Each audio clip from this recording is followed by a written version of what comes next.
हमारे दर्शन शास्त्र में जो ग्रुप बनाए हैं, जो दो दो दर्शनों का एक साथ मिला करके और ये कर दिया है कि इनकी चर्चा मिल कर के होनी चाहिए, उसमें हमने गीता में ख़ास तौर से ये कहा गया है सांख्य योगे पृथक वाला। हमने कल सांख्य की चर्चा करते हुए कहा था कि सांख्य और योग को जो अलग अलग समझते हैं या अलग अलग मानते हैं, ना वदनंती पंडिता, वो पंडित नहीं है, वो विद्वान लोग नहीं हैं, वो साधारण लोग हैं जो दोनों को अलग अलग समझते हैं। तो योग जो है वो सांख्य का प्रैक्टिकल एस्पेक्ट है, व्यावहारिक पक्ष जो है सांख्य का वो योग है आकर के। इसीलिए जब योग का आरंभ किया है, योग के जिन्होंने योग दर्शन दिया है उन्होंने योग का जो जहाँ शुरू किया है वो कहा है अथ योग अनुशासनम। दूसरे दर्शन में क्या होता है, जब हम वेदांत का बात करेंगे तो होगा अथातो ब्रह्म जिज्ञासा। जब हम पूर्व मीमांसा की बात करेंगे तो उसमें होगा अथातो धर्म जिज्ञासा। वहाँ जिज्ञासा की बात है, नोइंग। जब हम नोइंग की बात करते हैं कि ब्रह्म क्या है उसको तो हमें ज्ञान होना चाहिए, धर्म क्या है उसको ज्ञान होना चाहिए, तो पतंजलि जो है वो जिज्ञासा की बात नहीं करते। योग कोई जानने का या ज्ञान का विषय नहीं है। पतंजलि कहते अथ योग अनुशासनम, योग पालन करने का चीज़, अनुशासन है, इसको जीवन में उतारो।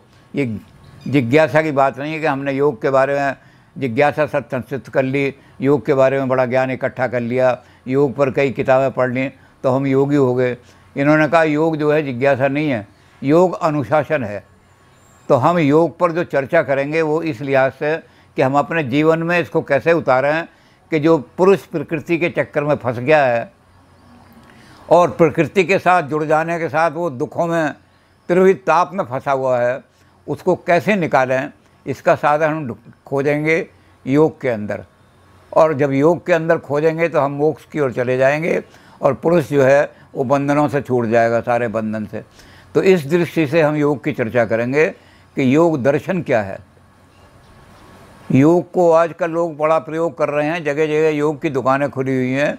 इसमें कोई पेट के दर्द की, कोई टांग के दर्द की, कोई आँख के दर्द की, इस तरह की सारी क्रियाएं बता रहे हैं। लेकिन ये योग जो है पतंजलि का योग नहीं है। पतंजलि का योग योग दर्शन है, उसको हम दर्शन की दृष्टि से देखते हैं। तो फिर हमें ये देखना पड़ता है कि ये अलग अलग ढंग से योग की बात क्यों हो रही है। तो योग जो है ये अनेकार्थक शब्द है, इसके बहुत सारे अर्थ हैं। और वेद में, वेद से लेकर के उपनिषदों में, सभी उपनिषदों में योग की बात कही गई है। हमारे धर्म ग्रंथों में, पुराणों में भी योग की बात कही गई है। 18 के 18 पुराण ऐसे हैं जिसमें योग की चर्चा हुई है। और गीता में तो योग की चर्चा बहुत ही हुई है। गीता में तो कर्म योग है, ज्ञान योग है, भक्ति योग है, ध्यान योग है, योगा कर्मसु कौशलम है। ये सारे के सारे योग शब्द के साथ जुड़े हुए हैं। तो इसलिए जब अनेकार्थक शब्द जो होता है वो अलंकार के रूप में तो प्रयोग किया जा सकता है। कविता में बहुत ज़्यादा अलंकार ऐसे हैं जिसमें हमने अनेकार्थक शब्द प्रयोग किए हैं। लेकिन दर्शन में हमें क्लियर करना पड़ता है, स्पष्ट करना पड़ता है कि हम योग का कौन सा अर्थ या कौन सी परिभाषा दे करके हम प्रयोग कर रहे हैं।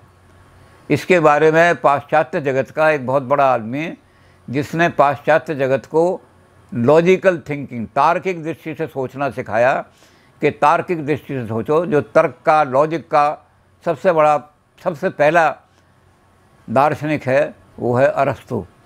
तो अरस्तु ने कहा कि जब हम किसी चीज़ पर शास्त्रार्थ करने लगते हैं, वाद विवाद करने लगते हैं, विचारों का लेन देन करने लगते हैं, विचार विमर्श करने लगते हैं, तो हमें सबसे पहले उन शब्दों की परिभाषा देनी चाहिए जिन शब्दों का हम प्रयोग करेंगे।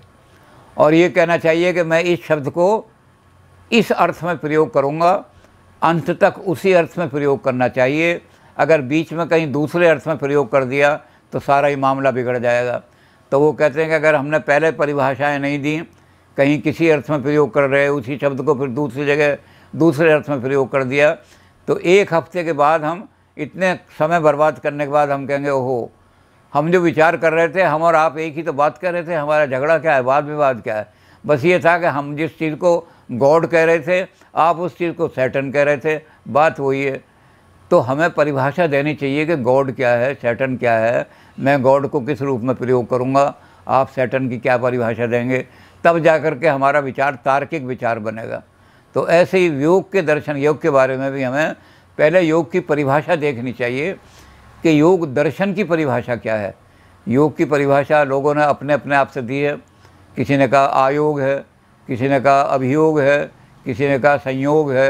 तो योग सारे के सारे बना दिए योग के, लेकिन हमारे योग दर्शन में योग का क्या अर्थ है, उसको हमने पतंजलि ने क्या दिया है अर्थ, ये हमें देख करके योग दर्शन पर चर्चा करनी पड़ेगी। तो इसको देखने के लिए कि हम क्या कैसे देखें, हमें संस्कृत भाषा के सारे धातु कोश देखने पड़ेंगे। संस्कृत भाषा में जो गण हैं, गणपाठ जो जानते हैं संस्कृत का, तो 10 गण हैं संस्कृत के अंदर। तो कौन से गण में कौन धातु कौन सी है जिस धातु से योग शब्द बना है, तो पहले हमें देखना पड़ता है दिवादि गण। दिवादि गण के अंदर एक धातु आती है जिसका है युज। युज धातु का अर्थ होता है समाधौ। युज समाधौ, समाधि का की ओर ले जाने वाला, यानी योग वो है जो समाधि की ओर ले जाए, समाधि की ओर हमें रास्ता बताए। दूसरी जगह फिर हम ढूंढते हैं दूसरे गण में, तो एक गण है उसका नाम है रुधादि गण। उस रुधादि गण में हम देखते हैं तो वहाँ मिलती है एक धातु युजिर। युजिर का मतलब होता है युजिर योगे, यानी जोड़ना, मिलाना दो चीज़ों को।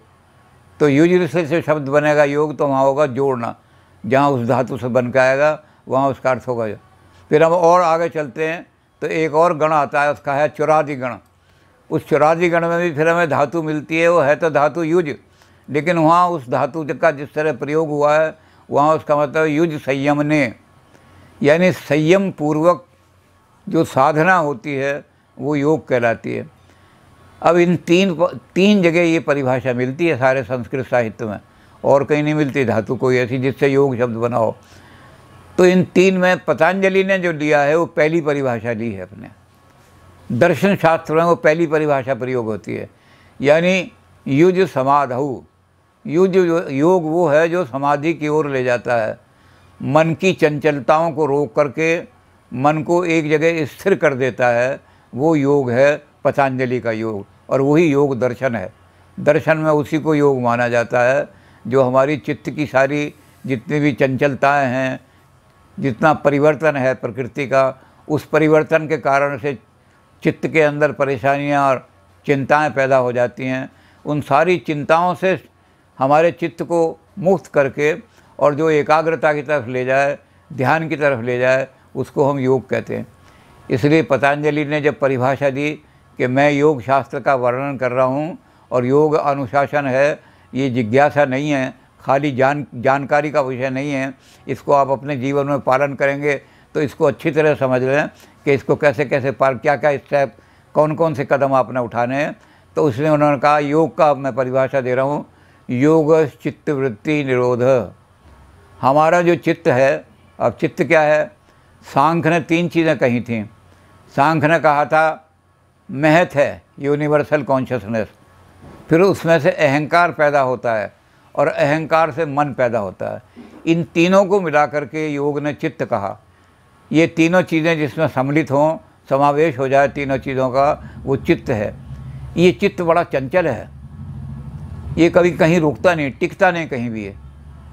इसको कैसे टिकाना है, ये जो चित्त की चंचलता है उसको उन्होंने कहा वृत्तियाँ, मॉडिफिकेशन, परिवर्तन, निरंतर परिवर्तन होता रहता है। कभी चित्त कहीं जाता है, कहीं कहीं जाता है, कहीं संसार की वस्तु में। चंचल मन ऐसा है, एक वस्तु की तरफ जाएगा, फिर दूसरी वस्तु की तरफ जाएगा, फिर तीसरी की तरफ जाएगा। तो इस चंचलता बहुत ज़्यादा होती है इसके अंदर। ये सारी वृत्तियाँ हैं चित्त की, और चित्त की वृत्तियों को निरोध, उन्हें रोकना। परिवर्तन तो होता रहेगा प्रकृति में, लेकिन पुरुष उससे प्रभावित ना हो, ऐसा तरीका खोजना है हमने। पुरुष ये ना समझे कि परिवर्तन मेरे अंदर हो रहा है, वो तरीका जो खोजा जाएगा वो तरीका ही कहलाएगा योग। तो चित्त की सारी वृत्तियों को रोकने का नाम ही योग है। तो इसलिए योग को समझने के लिए हमें बहुत सारी चीज़ें समझनी पड़ेंगी। चित्त जो है इसकी भूमियाँ कौन कौन सी हैं, भूमि का मतलब उसकी अवस्थाएं कौन कौन सी हैं। स्टेट ऑफ आवर माइंड, हमारा माइंड कौन कौन सी स्थिति में जाता है, जिस स्थिति में माइंड जाता है उसको फिर हम कैसे कंट्रोल करेंगे, स्थिति पता होनी चाहिए पहले कौन सी स्थिति में गया। तो योग ने, पतंजलि ने, क्योंकि पतंजलि योग के देने वाले हैं, संसार के अंदर योग दर्शन पतंजलि ने दिया है। दूसरे योग और लोगों ने बहुत सारे दिए हैं, लेकिन वो पतंजलि के योग नहीं है, इसलिए वो योग दर्शन में नहीं आते वो लोग। तो पतंजलि ने कहा है कि पहले हमें चित्त की भूमियाँ समझनी चाहिए, चित्त की अवस्थाएं कौन कौन सी हैं, हमारा मन किस किस अवस्था में जाता है। तो ऐसी अवस्था ढूंढने के लिए इन्होंने, पतंजलि ने खोजना शुरू किया। तो पहले कहा कि हमारा चित्त जो है वो एक अवस्था तो है शिफ्ट अवस्था ऐसी है कि चित्त बड़ा चंचल रहता है, चलायमान रहता है, परेशानी रहती है, हर वक्त परेशान रहता है किसी ना किसी बात में। संसार की वस्तुओं में से ये वस्तु प्राप्त, संगात संजायते कामा, जो वस्तु सामने दिखाई देती है संगात है, तो संगात संजायते कामा, तो उसे प्राप्त करने की फ़ौरन इच्छा हो जाती है। सुंदर वस्तु दिखाई दी तो मैं सुंदर वस्तु को कैसे प्रदर्शित करूं, कैसे उसका भोग करूं। किसी के घर में कार खड़ी हुई दिखाई दी तो मैं कार कैसे खरीदूं। तो हमारा मन जो है वो चंचल क्या करता है कि शिफ्ट रहता है, इधर उधर सारी चीज़ों के पीछे पीछे दौड़ता रहता है, कभी एक चीज़ के पीछे दौड़ा, कभी एक चीज़ के पीछे दौड़ा। ये शिफ्ट चित्त जो है, इस पर सबसे बड़ा प्रभाव रजोगुण का होता है। रजोगुण चंचलता के कारण से इसको शांत होने ही नहीं देता, बैठने नहीं देता। तो ऐसा चित्त किन लोगों का होता है, ऐसा चित्त उन लोगों का होता है जो संसार के भोग विलास में पड़े हुए हैं, जो संसार की विलासताओं में फंसे हुए हैं, जो संसार के अंदर सिर्फ ये चाहते हैं कि हमें प्लेजर मिलना चाहिए। ये प्लेजर प्रिंसिपल है, ये उन लोगों का है जो शिफ्ट रहते हैं, बिल्कुल हमेशा परेशान रहते हैं। एंग्जाइटी में, एंग्जाइटी न्यूरोसिस इसको कहते हैं अंग्रेज़ी में, तो एंग्जाइटी बहुत ज़्यादा रहती है। और योग का इस्तेमाल मानसिक एंग्जाइटियों को दूर करना है, चिंताओं को दूर करना है। तो जो शिफ्ट लोग हैं वो योग के लिए अनुकूल नहीं हैं, उनको योग नहीं कराया जा सकता। पहले उनकी शिफ्टता, चंचलता दूर करनी पड़ेगी, तब वो योग की तरफ आएंगे, नहीं तो आएंगे ही नहीं योग की तरफ। वो भोग में लिप्त हैं संसार के अंदर, वो क्यों आए, उनको छोड़ करके आएंगे। संसार में उन्हें अच्छी अच्छी चीज़ें मिल रही हैं। तो ऐसे विलासी लोग जो हैं उनका चित्त शिफ्ट होता है। एक चित्त की ये अवस्था है। दूसरा चित्त है वो मूढ़ चित्त है। मूढ़ जो है इसका मतलब तमोगुण छाया हुआ है। और मूढ़ चित्त तमोगुण में क्या करता है कि वो भले और बुरे की, कर्तव्य अकर्तव्य की, सबकी पहचान भूल जाता है। क्या भला है क्या बुरा है, मुझे तो आराम ही आराम चाहिए। कम से कम मेहनत करने पर ज़्यादा से ज़्यादा सुख मिल जाए, इस बात की कोशिश करता है वो। ये कह रहा आलस्य, ये आलस्य बहुत होता है। जितने भी मूढ़ लोग हैं उनके अंदर आलस्य होता है। काम करने की वृत्ति कम होती है कि मैं कम काम करूं और मुझे ज़्यादा मिल जाए। मैं एक दिन अगर जाके एटीएम तोड़ लाऊं तो एक दिन के तोड़ने में एटीएम के 15 लाख मिल जाएंगे। जो लोग मेहनत कर रहे हैं वो एक साल में भी 15 लाख नहीं जोड़ सकते। तो ये जो होता है मूढ़ चित्त जो है वो यही करता है, कर्तव्य और अकर्तव्य में भेद छोड़ देता है आलस के कारण से। अरे कौन करे इस काम को। लोगों ने कहा तुम्हारा ये कर्तव्य है कि माँ बाप की सेवा करो, तो आलस ने कौन माँ बाप की सेवा करे, बुढ़े कर लेंगे अपने आप। तो मूढ़ चित्त जो है वो कर्तव्य और अकर्तव्य को भी नहीं पहचानता और भले और बुरे की भी पहचान नहीं करता। ऐसा चित्त जो है वो राक्षसों का होता है। राक्षस लोग जो हैं उनका मन हमेशा तमोगुण से प्रभावित रहता है और वो इसीलिए राक्षस कहलाते हैं कि वो भले बुरे की पहचान नहीं कर सकते। उनके बारे में उन्होंने खुद भी लिखा है कि जो अनीति की ओर जाने वाले हैं, हमेशा अनीति की ओर, कि हमें किसी न किसी तरह सुख मिलना चाहिए, चाहे उसके लिए हमें कुछ भी करना चाहिए। तो ऐसी अनीति करने वाले आदमी जो है, जो उनको रोकता है अनीति से, तो हिंसा पर वो दोष देते हैं। उसने कहा तुम नशा मत करो, नशा करना ठीक नहीं है तो चक्कू निकाल के उसके मार देंगे, नशा करने से क्यों रोकता है। तो हिंसा पर उनको बहुत ज़्यादा हिंसा का प्रभाव रहता है उनके जीवन में। तो ये जो चित्त की एक अवस्था है, ये राक्षसों की चित्त की अवस्था है। ये भी चित्त योग के लिए भी अनुकूल नहीं है। पहले इसको शुद्ध करना पड़ेगा, तब जा कर के आदमी योग की तरफ आएगा, नहीं तो योग की तरफ नहीं आएगा। योग का मतलब युज समाधौ, समाधि की ओर तभी आएगा वो, जबकि पहले इसको ठीक कर लिया जाए। तीसरी जो अवस्था है वो है विक्षिप्त अवस्था।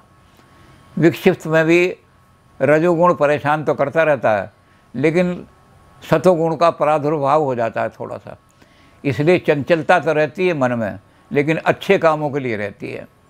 एक कुआं बनवा दूँ मैं, एक मंदिर बनवा दूँ मैं, मंदिर में लोग नहीं आते तो प्रचार करके किसी तरह से पोस्टर छपवा करके या कुछ और करके जल्दी लोगों को मंदिर में बुलाऊं। आज इतने लोग भूखे, उनके जाकर रोटी दिया हूँ।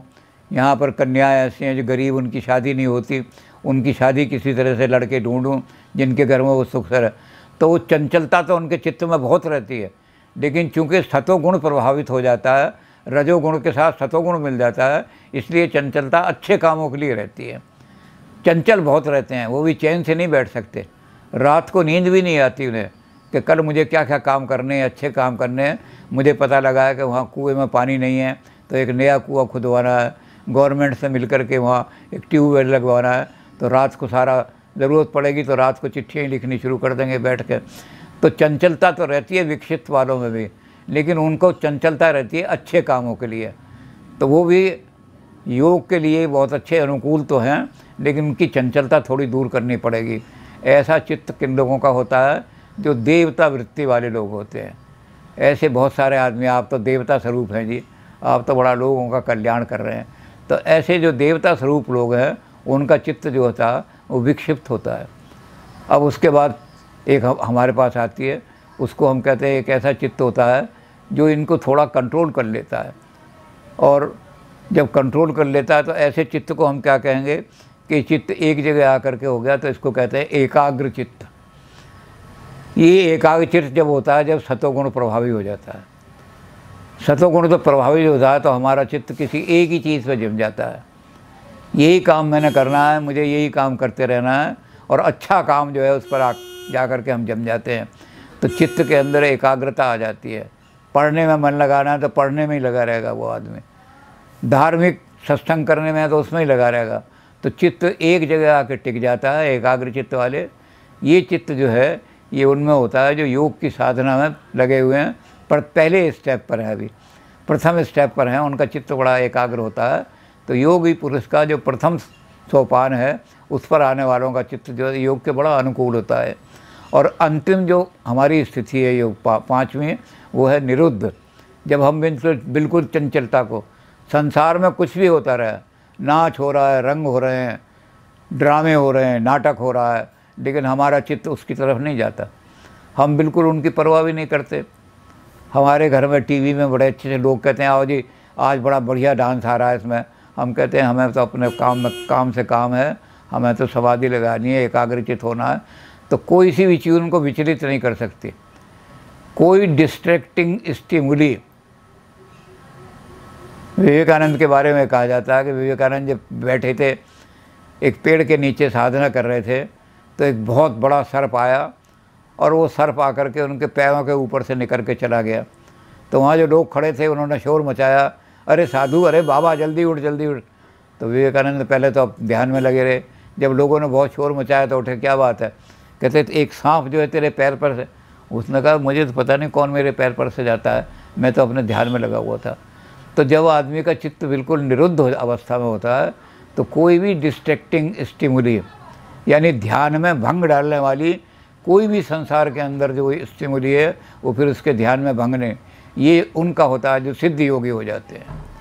तो चित्त की ये 5 भूमियाँ हैं, 5 चित्त की अवस्थाएं हैं। इन 5 अवस्थाओं में कुछ चित्त तो ऐसे हैं जो परिशुद्ध हैं, योग की तरफ आ जाते हैं समाधि की। कुछ ऐसे हैं जिन्हें लाने के लिए पहले उनके अंदर से वो सारी चीज़ें हटानी पड़ती हैं जो उनको डिस्ट्रैक्टिंग कर रही हैं। पहले उनके मन को साफ़ करना पड़ता है, तब वो आकर के एकाग्र बन सकते हैं। तो ये सारी भूमियों को देखने के बाद ही फिर हम कुछ कोशिश करेंगे कि कैसे इनको ठीक करें। तो हम कहेंगे चित्त की जो वृत्तियां हैं, जो चित्त को भटका रही हैं इधर उधर, और ये चित्त की जो अवस्थाएं हैं, भटकन है, इसको हम कैसे दूर करें। तो इसके लिए योग ने 2 साधन बताए हैं। योग ने कहा चित्त की वृत्तियों को कंट्रोल करने के लिए पहला साधन है अभ्यास, प्रैक्टिस। निरंतर प्रैक्टिस करो किस चीज़ की, जो आगे साधन दिए उन्होंने। योग वालों ने कुछ साधन दिए हैं, उनकी निरंतर प्रैक्टिस करना। उनको निरंतर अगर किसी तरह से हम प्रैक्टिस करते रहे तो धीरे धीरे मन की सारी चंचलता ख़त्म हो जाएगी। और दूसरा उन्होंने कहा विराग। विराग का मतलब जो चित्त, जो विषय दोष दर्शन, जिस विषय में हम दोष देख रहे हैं, मुझे पता है कि मैं डायबिटीज़ का मरीज़ हूँ, मैं अगर खीर खाऊंगा तो डायबिटीज़ शुगर बहुत बढ़ जाएगी, तो इस विषय में ये दोष है, तो उसके दर्शन ही ना करे आदमी ये करे भाई खीर मेरे सामने मत लाओ, मेरा मन रुक नहीं सकेगा, मैं खीर खा लूँगा, इसलिए विषय दोष का दर्शन ही नहीं करना चाहिए। विराग, ये विरक्ति होनी चाहिए, विरक्त हो जाए आदमी। बाज़ार से गुजरा हूँ, इसको उर्दू में कहा है, दुनिया में हूँ, दुनिया का तलबगार नहीं हूँ। इस दुनिया के अंदर तो रह रहा हूँ, लेकिन इस दुनिया को प्राप्त करने की कामना नहीं है मेरे दिल में। दुनिया में हूँ, दुनिया का तलबगार नहीं हूँ, बाज़ार से गुजरा हूँ, ख़रीदार नहीं हूँ। मुझे कोई चीज़ खरीदना नहीं, कोई चीज़ मुझे आकर्षित नहीं कर रही। बाज़ार में से गुजर रहा हूँ, दुकानों पे पोस्टर लगे हुए हैं, सामान लटक रहा है, लेकिन मुझे आकर्षित नहीं कर रही। ये जो स्थिति है, ये विरक्ति की स्थिति, ये सारे मैलों, जितना भी चित्त के अंदर दोष हैं, उन सारे चित्त के दोष को कर देती है। तो ये दोनों चीज़ों को प्राप्त करने के लिए अब हमें वृत्तियों को समझना पड़ता है। चित्त की वृत्तियाँ कौन कौन सी हैं? जो वृत्तियाँ चंचलता लाती हैं चित्त के अंदर, वो वृत्तियाँ कौन कौन सी हैं जो हमें दुखी करती हैं। तो उन चित्त की वृत्तियों को हम देखते हैं। तो पहली वृत्ति हमारे पास आती है प्रमाण वृत्ति। हम हर चीज़ का प्रमाण चाहते हैं। प्रमाण का मतलब होता है सत्य ज्ञान। आदमी जो है सत्यान्वेषी है, सत्य की खोज में इधर उधर भटकता फिरता है। तो हम ये देखते हैं कि सत्य के साधन क्या हैं, कैसे सत्य को हम प्राप्त करें। तो पहली वृत्ति है प्रमाण वृत्ति। अब दूसरी वृत्ति उसके बाद जाते हैं, वो विपर्य वृत्ति। हम मिथ्या ज्ञान को भी ज्ञान समझ लेते हैं, तो विपर्य का मतलब मिथ्या ज्ञान। तीसरी, और उस मिथ्या ज्ञान के होने के कारण से हम कई बार भटक जाते हैं। तीसरी है हमारे पास, जैसे मिथ्या ज्ञान तो कोई विपर्य, अब हमारे पास है विकल्प वृत्ति। कल्पना हम करते हैं शब्दों के आधार पर। सांख्य ने भी इस बात की बहुत बात की है, विकल्प की, कि शब्द को सुन करके हम और फिर उसके आधार पर कोई तत्व बनाने की कोशिश करते हैं। अब वो शब्द बोध है, हमने कहीं शब्द सुन लिया और उसके आधार पर, तो जैसे सांख्य ने जो उदाहरण दिया था, इन्होंने भी वही उदाहरण दिए हैं। तो इन्होंने कहा है कि जैसे सांख्य ने एक जगह अतिशयोक्ति अलंकार में बात कर रहे थे लोग, वहाँ ये कह रहे थे कि हम वृंदावन गए, वहाँ पर तो इतना मक्खन है, समझ लो मक्खन का पहाड़ बना हुआ है। तो हमारे मन में बात आ गई कि मक्खन का पहाड़ कहाँ है भाई। हम उसकी खोज में उसी दिन घर से निकल लेते हैं, कभी ऑस्ट्रेलिया जाते हैं, कभी डेनमार्क जाते हैं, भाई मक्खन का पहाड़ मिले। जब नहीं मिलता है संसार के अंदर तो सोचते हैं कोई और दूसरा संसार होगा, स्वर्ग होगा कोई, उसमें मक्खन इतना जो होगा कि पहाड़ बना होगा। तो ये विकल्प में हम उन चीज़ों को जो है ही नहीं, अस्तित्ववान नहीं है, लेकिन हमने शब्दों के द्वारा सुन लिया है, हम उनके चक्कर में भटकते रहते हैं। तो ये विकल्प तीसरा हमारी वृत्ति है। चौथी वृत्ति है हमारी निद्रा वृत्ति।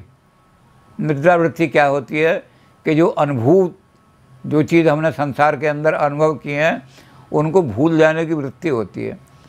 संसार के अंदर हमने बहुत सारी चीज़ें अनुभव की, लेकिन सारी चीज़ों को अगर हमने माइंड में रखा तो माइंड के अंदर से हमारे ऊपर बोझ पैदा करेंगी। इसलिए हम चाहते हैं कि किसी तरह से ये बोझ हट जाए।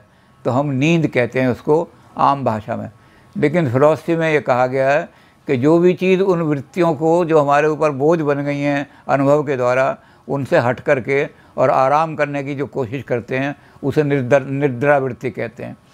तो ये निद्रा वृत्ति हमें चाहती है कि हम माइंड का बोझ किस तरह से हल्का करें, ये निद्रा वृत्ति। और पांचवी वृत्ति जो है इसको हम लाते हैं, वो है स्मृति। स्मृति का मतलब जो अनुभूत विषय हैं उन्हें भूलना नहीं, ये निद्रा के बिल्कुल उल्टा है।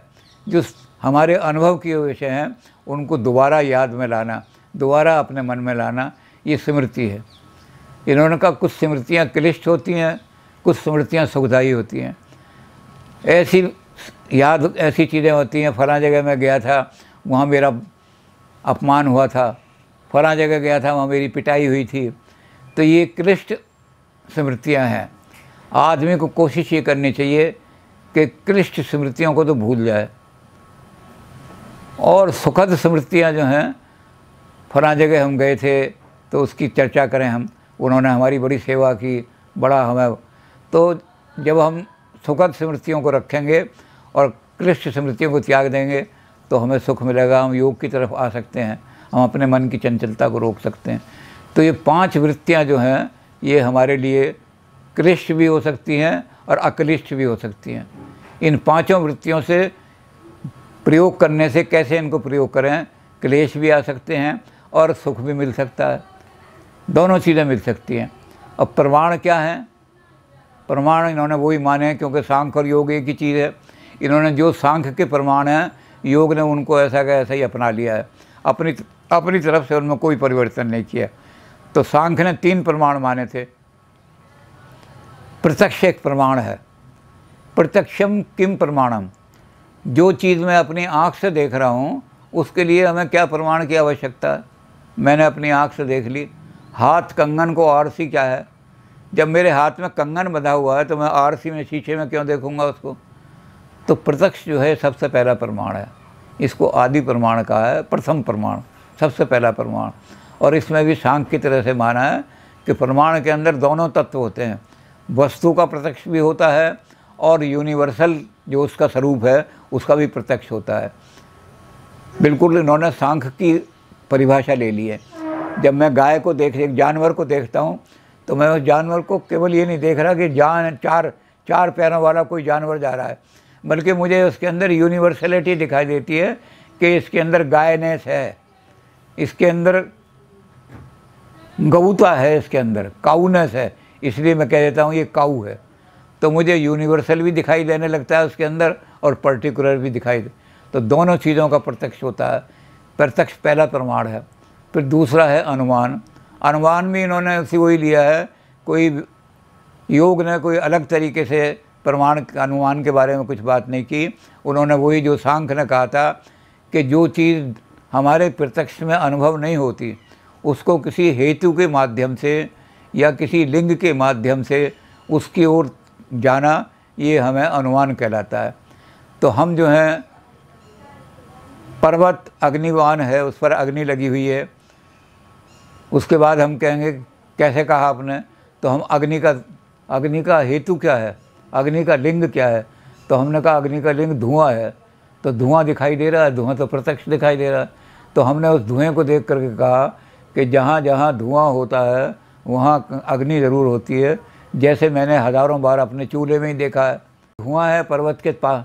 तो ये अनुमान में क्या होता है, हम इस तरह से चीज़ों का अनुमान करते हैं। अब इन्होंने 3 तरह के अनुमान माने हैं। एक तो है पूर्वत अनुमान, कारण को देख करके कार्य का अनुमान लगाते हैं। बड़े घने बादल आ रहे हैं तो उन्हें देख के अनुमान लगाएंगे कि बड़ी तकड़ी बारिश होने वाली है भाई, ये पूर्ववत अनुमान है। फिर दूसरा होता है शेषवत अनुमान। हम कार्य को देख करके, इफ़ेक्ट को देख करके और कारण का पता लगाते हैं। ज़मीन बहुत गीली है, नालियों में बहुत पानी बह रहा है और ज़मीन के अंदर भी पानी बहुत बह रहा है, तो हम कहते हैं यहाँ बारिश तकड़ी हुई है, ऐसा लगता है। तो इफ़ेक्ट को देख के हम कारण का पता लगाते हैं।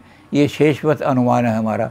और एक ऐसा है कि कोई कारण तो उसका दूसरा है, लेकिन वो दोनों चीज़ें साथ साथ चलती हैं, तो उनको हम जोड़ लेते हैं। उनको कहते हैं सामान्य तो दृष्टा। जैसे कि सूरज की तरफ, सूरज की गति के कारण से, कारण तो उसका सूरज है, लेकिन उसकी गति के कारण से दिन और रात होते हैं। तो जब दिन होता है तो हमें लगाते हैं अब रात होने वाली है, जब रात होती है तो हम कहते हैं अब दिन होने वाला है। तो दिन और रात में हम कार्य कारण का संबंध जोड़ लेते हैं, सिर्फ इसलिए कि सहचर्य है उनमें, लेकिन इनका कारण कोई और होता है। इसको कहते हैं सहचर्य अनुमान। तो 3 तरह के अनुमान इन्होंने माने हैं। अब विपर्य को तो हम जानते ही हैं कि रॉन्ग नॉलेज जो है विपर्य है। अब रस्सी को हमने देखा, अंधेरे के कारण से, अविद्या के कारण से, अज्ञान के कारण से हमने शोर मचा दिया, अरे सांप सांप सांप। तो ये है हमारा विपर्य। हमने पानी के अंदर एक छड़ी डाली तो हमने कहा कि छड़ी तुम्हारी जो है ये टेढ़ी है। वो कहता नहीं, मेरी छड़ी तो बिल्कुल सीधी है। कहते छड़ी दिखाई दे रही है, टेढ़ी छड़ी है। फिर वो निकाल करके दिखाता है। तो पानी के अंदर हम छड़ी देख रहे थे टेढ़ी, तो हम छड़ी को टेढ़ी समझ रहे थे। ये विपर्य है। विपर्य में रज्जो सर्प भ्रांति है। सीपी को हम देखते हैं, सीप देखी हमने और सीपी के अंदर हमें चांदी का आभास होने लगा। ये विपर्य ज्ञान है। ये मिथ्या ज्ञान को भी हम, ये हमारी एक वृत्ति है हमारे माइंड की कि मिथ्या ज्ञान को भी ज्ञान समझ बैठता है चंचलता के कारण से। फिर जैसा हमने अभी देखा कि विकल्प में तो शब्द के आधार पर ही, विकल्प में शब्द से आधार पर बन जाता है सारा आधार। तो ये हमारे जो हैं ये सारे के सारे हमें दुखी देने वाले हैं बिल्कुल भी। ऐसी निर्दय वृत्ति, हम बहुत सारी चीज़ें हैं उनको भुलाना चाहते हैं। जो अच्छी चीज़ें हैं उनको हम भुलाना चाहते हैं मोह के कारण से, तो निद्रा दुखी देने वाली हो जाती है। ये निद्रा भी 3 तरह की होती है। एक होती है सात्विक निद्रा। सात्विक निद्रा में सतोगुण प्रभाव होता है। सतोगुण के बाद जब हम आदमी जागते हैं, सो के उठते हैं, तो वो आदमी कहता है मैं बड़ी सुख की नींद सोया, बड़ा अच्छा चैन मिला मुझे, बड़ा आराम मिला। और फिर उसके बाद वो आपको फ्रेश बड़ा अनुभव करता है। ये हमारी सात्विक निद्रा। अब दूसरी हमारी रजोगुणी निद्रा। रजोगुण में आदमी तरह तरह के सपने देखता है। कभी भयभीत सपने होते हैं, कभी अपने जो वस्तुएं उसे जीवन में नहीं मिली, हाथी कभी नहीं मिला, उस सपने में हाथी क्रिएट कर लेता है, उस हाथी पे चढ़ जाता है, हाथी के चढ़ कर देख, तो उसका मन बड़ा चंचल होता रहता है रजोगुण की तरह से। इसलिए जब वो उठता है सो करके तो कहता है कि मैं नींद तो मुझे आई, लेकिन रात को मैं बड़ा परेशान रहा। कभी हाथी आ गया, कभी एक चुड़ैल आ गई, कभी भूत आ गया। तो वो उसकी वजह से क्या होता है कि थका थका सा, सोने के बाद भी वो थका थका सा महसूस करता है। और जो तमोगुणी मुद्रा है, तमोगुणी मुद्रा में जब उठता है तो वो कहता है कि मुझे कुछ भी याद नहीं, रात को मैं कैसे सोया और नींद भी कैसी आई, मैं जब पड़ा रहा बिल्कुल, तो मैं ऐसी दुख की स्थिति में हूँ कि मुझे अब भी ऐसा लग रहा है कि मेरा शरीर बड़ा दुखी हो रहा है। तो निद्रा 3 तरह की होती हैं। इसमें एक वृत्ति सुखद वृत्ति वो है जो हमारे सात्विक निद्रा से है, और 2 वृत्तियाँ वो है दुखद जो हमारी रजोगुण और मोह। तो एक वृत्ति क्लिष्ट भी हो जाती है, एक वृत्ति सुखद भी हो जाती है। इसी तरह से स्मृतियाँ हैं। अब योग तो ये कहता है कि वो स्मृतियाँ जो अच्छी, जहाँ अच्छे अनुभव हुए उनको याद रखो। और हम क्या करते हैं, उसने, मैं वहाँ गया था, उसने मुझे गालियाँ दी थी, जाकर जूते लगाऊंगा, उसका नुकसान करूंगा, कहीं कुछ गड़बड़ करूंगा, किसी आदमी को बुला के ले जाऊंगा, उसके थप्पड़ लगवाऊंगा। तो हम उन स्मृतियों को जब याद करते हैं, उन अनुभवों को याद करते हैं जो अनुभव हमने विकट खराब अनुभव किए हैं, तो हमारी स्मृति दुखदायी हो जाती है।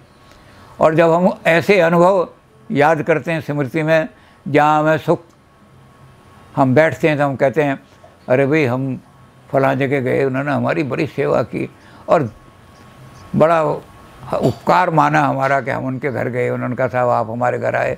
तो ऐसी स्मृतियों को याद रखो, ये सुखद अनुभव होगा। तो हमारी जो वृत्ति है वो क्लिष्ट नहीं होगी, फिर ये सुखद हो जाएगी। क्योंकि वृत्तियाँ दोनों हैं। अगर आप उस तरह याद करोगे तो क्लिष्ट हो जाएगी, क्लेश देगी, और अगर आप इस तरह याद करोगे तो ये सुखद हो। तो योग कहता है कि कोशिश ये करो, अभ्यास ये करो, क्योंकि अभ्यास से ही चित्त की वृत्ति करोगे, कि ये ऐसा अभ्यास करो हमेशा बैठ करके कि जो ऐसी वृत्ति है, ऐसा अनुभव है वो दोबारा मेरे मन में ना आना पाए जो दुखद है।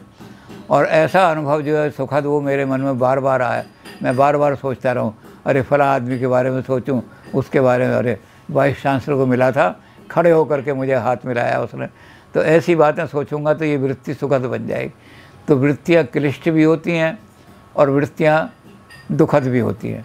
इनको हमने दुखद वृत्तियों को बदल करके सुखद वृत्ति में, जो क्लेश वाली वृत्ति है उनको सुखद वृत्ति में लाना है। उसके बाद ही हम समाधि की ओर जा सकेंगे, नहीं तो मन हमारा कभी चंचलता को दूर नहीं कर सकेगा। तो इन्होंने इन वृत्तियों को अच्छी तरह समझ लेते हैं जो आदमी, तब वो इन वृत्तियों का इलाज कर सकते हैं और सोचते भी हैं कि मुझे इनका इलाज करना चाहिए। जो मूर्ख आदमी है, मूढ़ आदमी है, वो सोचते भी नहीं कि मुझे, वो कहता है क्या करना है, दुनिया की चीज़ों में हम फंसे हुए हैं, आनंद ले रहे हैं, तू कौन होता है हमें रोकने वाला।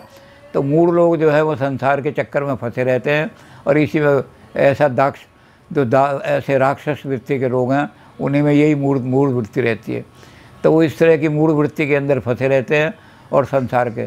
तो उसके लिए जो उदाहरण इन्होंने दिया है, उन्होंने कहा जैसे नाली का कीड़ा होता है, उसको अगर बाहर निकाल दो और सूरज की रोशनी में लाओ और उसको कहो कि तुम गीले दलदल में फंसे हुए हो, हमने तुम्हें निकाल दिया, तो थोड़ी देर वो तड़पेगा और थोड़ी देर के बाद मर जाएगा। और जब वो तड़प रहा हो उसको दोबारा उठा के नाली में फेंक दो तो फिर से उसके अंदर जीवन आ जाएगा। तो इसी तरह जो ऐसे लोग हैं जो योग भ्रष्ट हैं, यानी जो योग का पालन नहीं करना चाहते, अनुशासन है योग, जो अनुशासन का पालन अपने जीवन में नहीं करना चाहते, उनकी स्थिति नाली के कीड़े की तरह से है।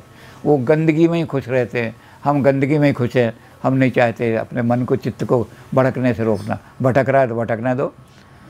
तो इसको साधन करने के लिए चित्त की वृत्तियों को हमें भूमियाँ देखनी पड़ेंगी कि हमारा चित्त किस भूमि में चल रहा है। अगर राक्षसी भूमि में चल रहा है तो कैसे वो हमारी योग की तरफ आएगा। तो इसलिए हमें अच्छी तरह से योग का सहारा करने देखना पड़ेगा कि कौन कौन से दुख जो हैं, कौन कौन से क्लेश हमारी ये वृत्तियाँ पैदा करती हैं। तो योग ने कहा है जो क्लेश हैं, 5 क्लेश हैं हमारे, इन 5 क्लेशों से आदमी मुक्त हो जाए तो संसार में उसे सुख ही सुख मिल जाएगा। तो पहला उन्होंने कहा अविद्या। अविद्या सबसे बड़ा क्लेश है। अविद्या में क्या होता है, अनित्य को आदमी नित्य समझता है। ये अनित्य है, मेज़ टूटने वाली है, मैं समझता हूँ नहीं, मेज़ तो हमारे पास रहेगी हमेशा। मेरा पुत्र है, वो जातक से ही ध्रुव मृत्यु, जिसका जन्म हुआ एक दिन ज़रूर मरेगा, लेकिन मैं समझता हूँ कि पुत्र मेरा जो है ये हमेशा ज़िंदा रहेगा, इसलिए मैं ये सोचता हूँ कि तो अमर होगा मेरा पुत्र जो है, ये मरेगा ही नहीं। तो जो अनित्य है उसको हम नित्य मान लेते हैं। ये क्लेश का कारण है, बहुत बड़ा क्लेश है ये अविद्या का क्लेश है। फिर हम क्या करते हैं, हम असत्य को सत्य मान लेते हैं। एक यहाँ बहुत बड़े सत्संग करने वाले सत्संगी थे, बड़ा भारी उनका ये आश्रम 7 सेक्टर में था, अब तो चले गए वो। तो वो एक दिन आके कहने लगे कि वेदांत में जो बात कही है, ब्रह्म सत्यम जगन मिथ्या, ब्रह्म ही सत्य है और ये सारा जगत झूठा है, हम इसका विरोध करना चाहते हैं, ये जगत बिल्कुल सत्य है, इसमें कुछ भी मिथ्या नहीं। तो हमने कह दिया, वो 1 घंटा भाषण देके गए। क्या हुआ कि 10 दिन 12 दिन बाद उनके गुरु की, जिन्होंने अपने गुरु की शिक्षा दे के गए थे, वो उनकी गुरु की मृत्यु हो गई। तो हम भी गए क्योंकि वो बहुत बड़े सन्यासी थे, सत्संग का था। तो वहाँ जैसे ही गुरु की अर्थी लोगों ने उठाने की कोशिश की तो उन्होंने कहा राम नाम सत्य है। तो मैंने उनको पकड़ लिया, मैंने कहा महाराज जी आप तो कह रहे थे कि संसार जो है सारा सत्य है, अब आप कह रहे हो राम नाम सत्य है। कह रहे क्या, ये आश्रम सत्य है, ये कोठी सत्य है, जिस बेंच पर बैठते थे हमारे गुरु वो सत्य है, और यहाँ आप कह रहे हो राम नाम सत्य है। कहते नहीं, सत्य तो राम नाम ही है। तो मैंने कहा आप पहले असत्य को सत्य मान बैठे थे कि ये इसलिए आज दुख हो रहा है आपको। अगर पहले ही आप ये समझ बैठते कि गुरु को एक दिन जाना ही है तो फिर आप दुख नहीं करते, वे जाना चला गया जो भगवान की चीज़ थी। तो जब हम असत्य को सत्य मान लेते हैं, इसी तरह से हम अकर्तव्य को कर्तव्य मान लेते हैं। ये अविद्या यही काम कराती है और इसी से हम क्लेश को प्राप्त होते हैं। तो सबसे पहला क्लेश जो है वो अविद्या है, अज्ञान। अज्ञान के कारण से हम दुखी होते हैं। फिर दूसरा क्लेश है राग। किसी वस्तु में या किसी व्यक्ति में आसक्ति हो जाए, हमारी ज़्यादा अटैचमेंट हो जाए, तो वो भी दुख का कारण हो जाता है, क्लेश का कारण हो जाता है। एक आदमी की वृत्ति जो थी, एक आदमी की आसक्ति जो थी, वो बिल्ली के अंदर हो गई थी। वो एक दिन बिल्ली म्याऊं म्याऊं करने लगी, जैसे ही वो आया तो उसने देखा बिल्ली गई और म्याऊं म्याऊं करके उसके पैर चाटने लगी। तो उसने अपनी पत्नी से कहा, ऐसा लग रहा बिल्ली को आज दूध नहीं मिला। लगे हाँ, दूध खिंड गया था आज मैंने बिल्ली को दूध। उसने पत्नी को पीटना शुरू कर दिया, कहीं से लाती तू दूध, बिल्ली क्यों भूखी रही मेरी। और बिल्ली से आसक्ति होने की वजह से पत्नी को मारना, बहुत पीटा पत्नी को। तो जब हमारा ओवर अटैचमेंट हो जाता है तो ये दुखों का कारण बन जाता है। एक दिन एक तो कुत्ता आया, उसने बिल्ली को फाड़ दिया, मार दिया। तो हमने 3 दिन तक खाना नहीं खाया, रोते रहे हम, क्योंकि हमारा बहुत ज़्यादा अटैचमेंट हो गया था। जिससे हमारा रोग राग हो जाता है, उससे एक बात और हो जाती है, उस राग के कारण से हम उन लोगों से दुश्मनी करने लगते हैं जो उसकी बुराई करते हैं। हम अपने जिससे हमारा अटैचमेंट हो जाए, हम उसकी बुराई नहीं सुन सकते। तो हम जिससे हमारा अटैचमेंट होता है उसकी बुराई भी नहीं सुन सकते, दोष भी नहीं। तो राग जो है हमें बहुत, राग कहाँ से पैदा होता है? राग हमारे कान की मैल है, मल है ये सबसे बड़ा। जो हमसे मीठी मीठी बातें करता है, जो हमारी तारीफ़ करता है हमेशा आकर के, अजी आप तो बहुत बड़े आदमी हैं, आप तो नवाब साहब थे अवध के, उनके पैर में एक दिन चोट लग गई, लेकिन जब वो दरबार में आए तो छड़ी लेके लड़खड़ाते हुए आ रहे थे, तो सारे लोग खड़े हो गए, साहब ये चाल तो आज आपने दिखाई है, क्या मस्तानी चाल है, ऐसी चाल, कमाल हो गया है आपका। तो ये जब इस तरह की चीज़ हो जाती है तो ये हमारे कान में मैल की तरह से है। ये कान का मैल जब निकालेंगे तब कान ठीक बात सुनेगा, नहीं तो सुने ही नहीं। कह रहा है कुछ और, सुन रहे हैं हम कुछ और। तो ये इसको हम राग को मानते हैं। मैल सबसे बड़ा मल है ये जम जाता है जहाँ, वहाँ फिर आदमी यही कोशिश करता है कि सब आदमी मेरी प्रशंसा करें, जिसको मैं मिलूँ पहले मेरी प्रशंसा करें, अजी आप तो बहुत बड़े आदमी हैं, आप तो बहुत अच्छे आदमी हैं, आप तो देवता स्वरूप हैं। तो ये राग जो है प्रशंसा चाहता है, और जो प्रशंसा ना करे तो बड़ा दुख होता है हमें कि इसने मेरी प्रशंसा नहीं करी। तो राग जो है ये हमारा एक बहुत बड़ा क्लेश है। फिर दूसरा है क्लेश द्वेष। द्वेष का मतलब है जिससे हमारी घृणा होती है, जिससे हम घृणा करते हैं, उसके अच्छे गुण भी नहीं सुन सकते। उदासीन अरि मीत हित देख जरें खल रीत। जो उदासीन है, जिसको हम जानते ही नहीं, वो आदमी अमेरिका में बैठा है, लेकिन उसकी बहुत बड़ी लॉटरी खुल गई कि एक बहुत बड़ी लॉटरी खुल के उसने अमेरिका में गया था एक टीचर वो बनकर, मास्टर बन के, और आज वो कारखाना खोले बैठा है। तो हमने कभी उसको देखा नहीं, लेकिन हमारे मन में जलन शुरू हो जाएगी, अरे कहाँ से मिल गई पता नहीं, सारा कल तक तो रोटियां भी नहीं मिलती थी, आज वह कारखाना खोल के बैठ गया। तो ये द्वेष जिससे है, जिससे हम जानते भी नहीं, उससे भी दोष पैदा हो जाता है।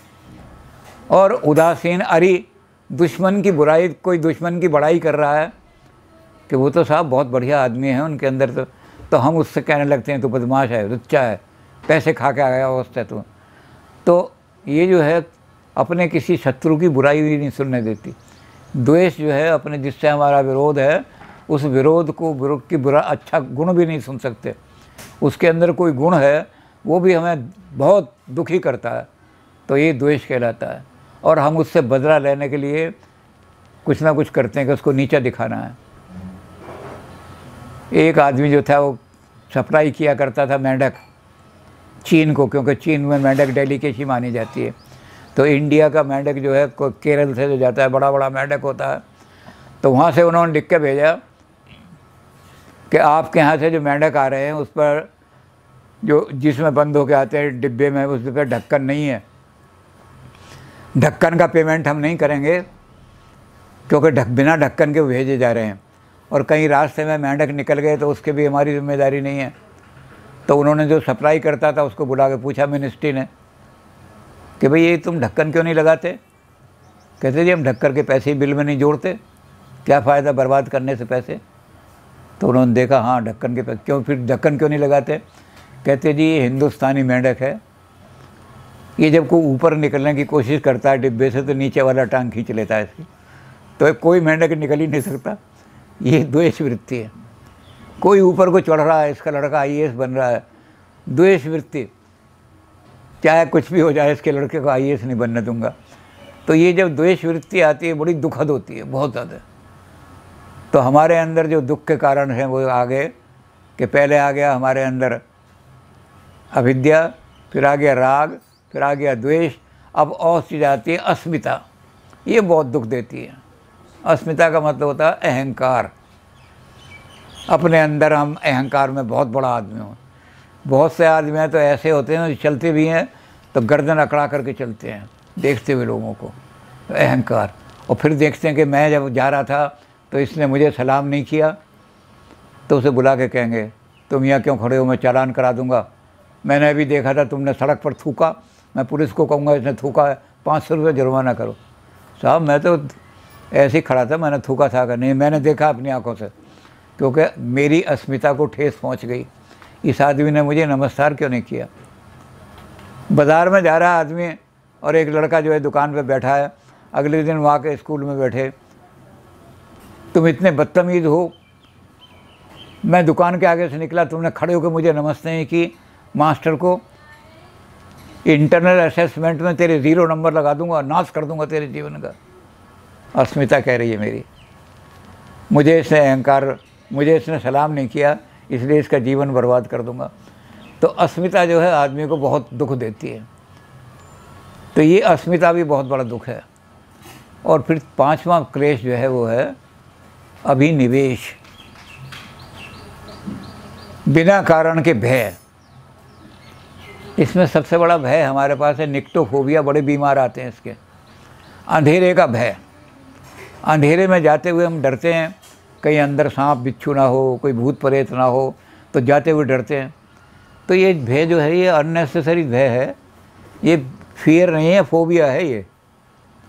तो फोबिया बड़े दुखदाई होते हैं। कुछ आदमियों को हाइट का फोबिया, मैं वहाँ जाऊँगा कहीं गिर गया, ऊपर से फिसल गया।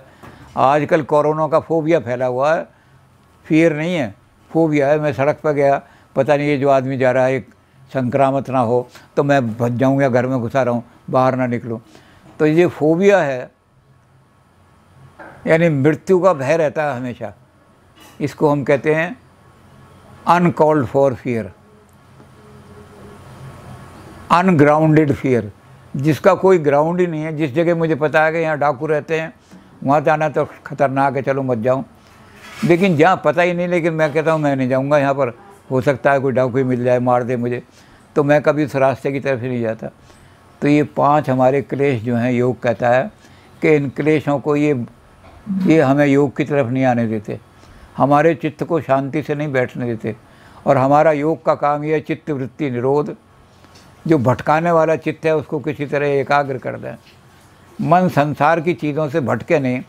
तो ये मल जो हैं ये तो हमें भटकते हैं, खूब भटकाते हैं। तो हम कैसे करें इनको, कैसे क्लेशों को दूर करें। तो योग कहता है इन क्लेशों को दूर करने के लिए भी हमें ये देखना पड़ेगा कि ये मल हैं, ये सारे, ये किस तरह से हमारे जीवन को इफ़ेक्ट करते हैं और उनको हम कैसे दूर कर सकते हैं। तो पहला मल हमने देखा था राग का। राग के साथ ईर्षा जुड़ी हुई है, राग ईर्षा, राग चकीर्षा। ये हमारे, हम जिसके साथ हमारा बहुत ज़्यादा अटैचमेंट होता है, फिर हमारे अंदर ईर्षा पैदा हो जाती है, इस वस्तु को कोई दूसरा ना ले ले। और प्रेम आलाप में तो ऐसे ही होता है, मैं जिससे प्रेम करता हूँ मुझे रहता है कोई दूसरा उससे प्रेम करने लगा। फिल्मों में सारी कहानी ये आती है, ब्रेन यही काम करता है।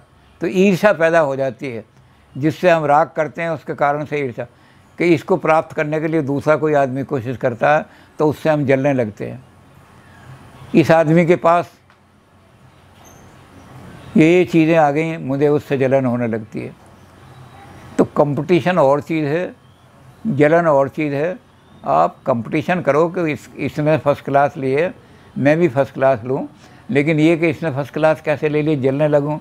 फर्स्ट क्लास तो मेरे लड़के की आनी चाहिए थी, क्योंकि मेरा उससे राग है। तो ये जो है राग के साथ ईर्षा आकर के मिल जाती है, तो आदमी को बहुत दुख देने लगती है। और ईर्षा के कारण से आदमी फिर दूसरों से जलता है, हमेशा उनकी तरफ द्वेष की दृष्टि से देखता है। इसको कैसे दूर करें? तो योग ने कहा ये दूर हो सकता है मल। इस मल को इस तरह से दूर करो कि आप अच्छे लोगों की संगत में बैठो। सत्संगति से ये मैल दूर हो सकता है।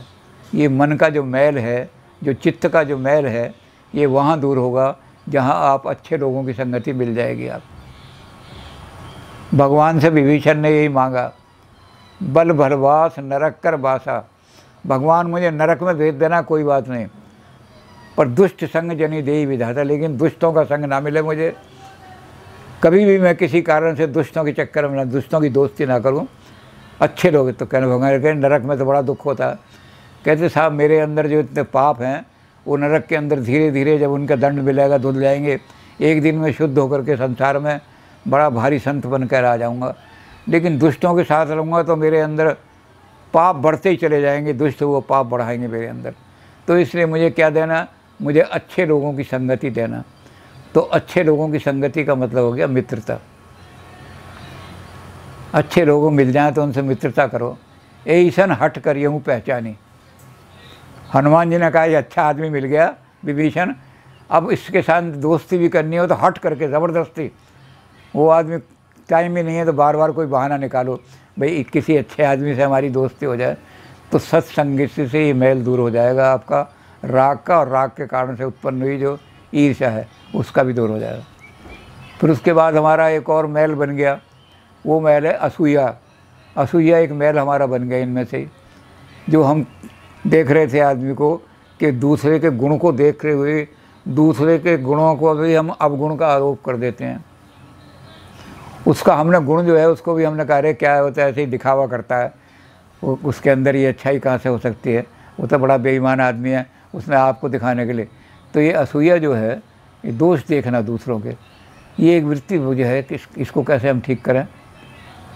इस वृत्ति को भी हम इसी तरह से कर सकते हैं कि जिसके अंदर हम दोष देखने की वृत्ति है, इसके अंदर से हम क्या करें कि उन लोगों के साथ, इसके लिए भी सत्संगति। वहाँ मित्रता थी, यहाँ वहाँ मित्रता थी उनके साथ, यहाँ सत्संगति। तो सत्संगति से असूया नहीं आती। जो आदमी अच्छे लोगों के साथ बैठेगा वो दूसरों के दोष नहीं देखेगा। संत हंस गुण गए पर हर बारी विकार। पानी के अंदर दोनों दोष होते हैं, गंदगी भी होती है और कुछ अच्छी चीज़ें भी होती हैं पानी के अंदर। तो हंस क्या करता है कि पानी के अंदर से अच्छी चीज़ें, दूध निकाल लेता है पानी के अंदर से और मिठास निकाल लेता है, और कौवा जो उसी पानी में से गंदगी निकालता है। तो जब हम अच्छे लोगों के साथ बैठेंगे तो असूया मल हमारा दूर हो जाएगा।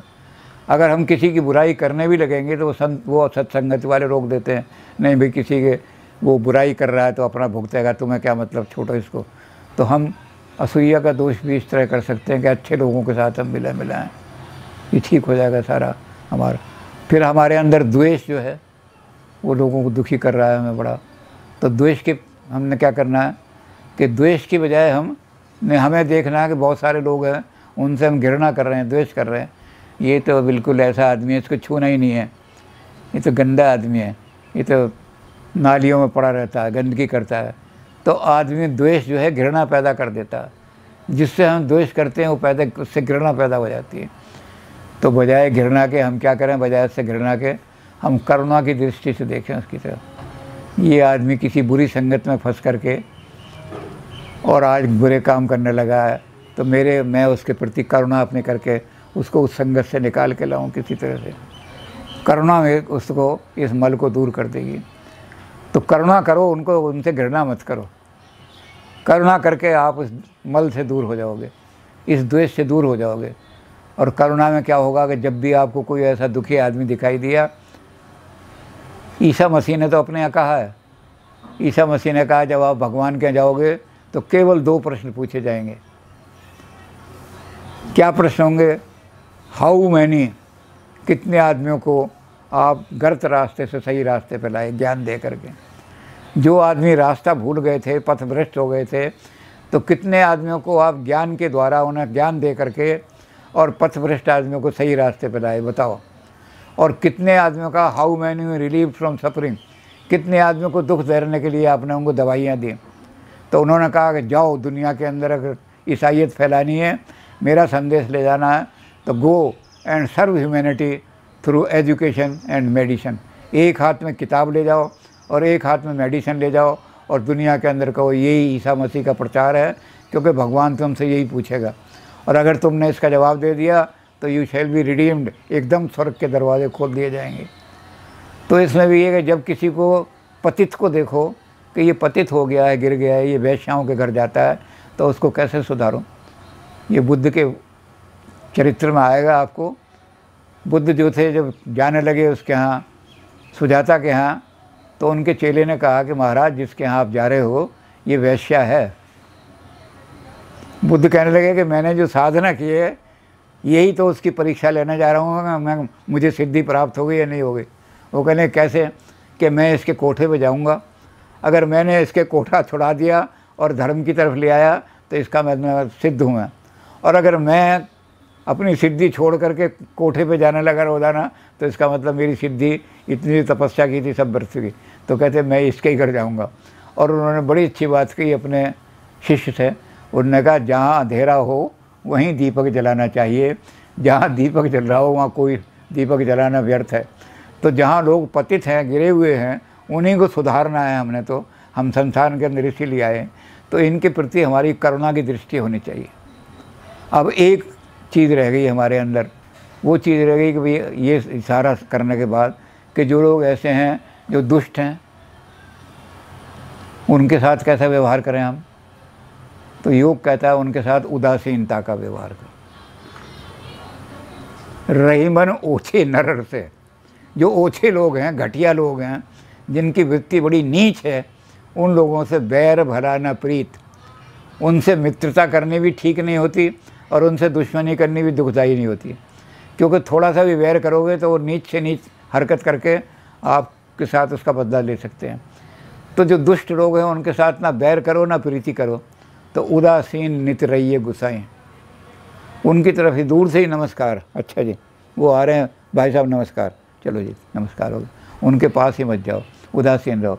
क्योंकि काटे चाटे स्वान के दो भांत विपरीत, कुत्ता काट ले तब भी आपको रेबीज हो जाएंगी और कुत्ता चाट लेगा तब भी कई बीमारियां लग जाएंगी सारी की सारी। तो इसलिए कुत्ते को उदासीन नित रहिए गुसाएं, खल परिहरिए स्वान की नाई। जैसे कुत्ते से दूर ही रहना अच्छा है तो इसी तरह से खलों से दूर रहो।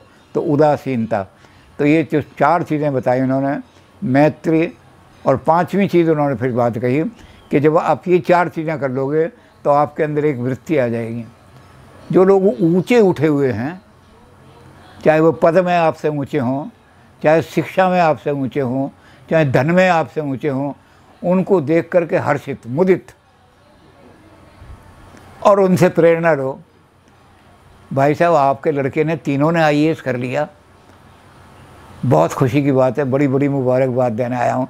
और आपसे प्रेरणा लेनी है कि मैं अपने बच्चे को कैसे करूँ कि मेरा बच्चा भी आईएएस कर ले, तो वो प्रेरणा के केंद्र बन जाएंगे आपके। तो इन्होंने कहा मुदित, फिर मैत्री, फिर करुणा, फिर उदासीनता, फिर सत्संग। ये पांच चीज़ें अगर आपको मिल गई तो सारे क्लेश आपके दूर हो जाए।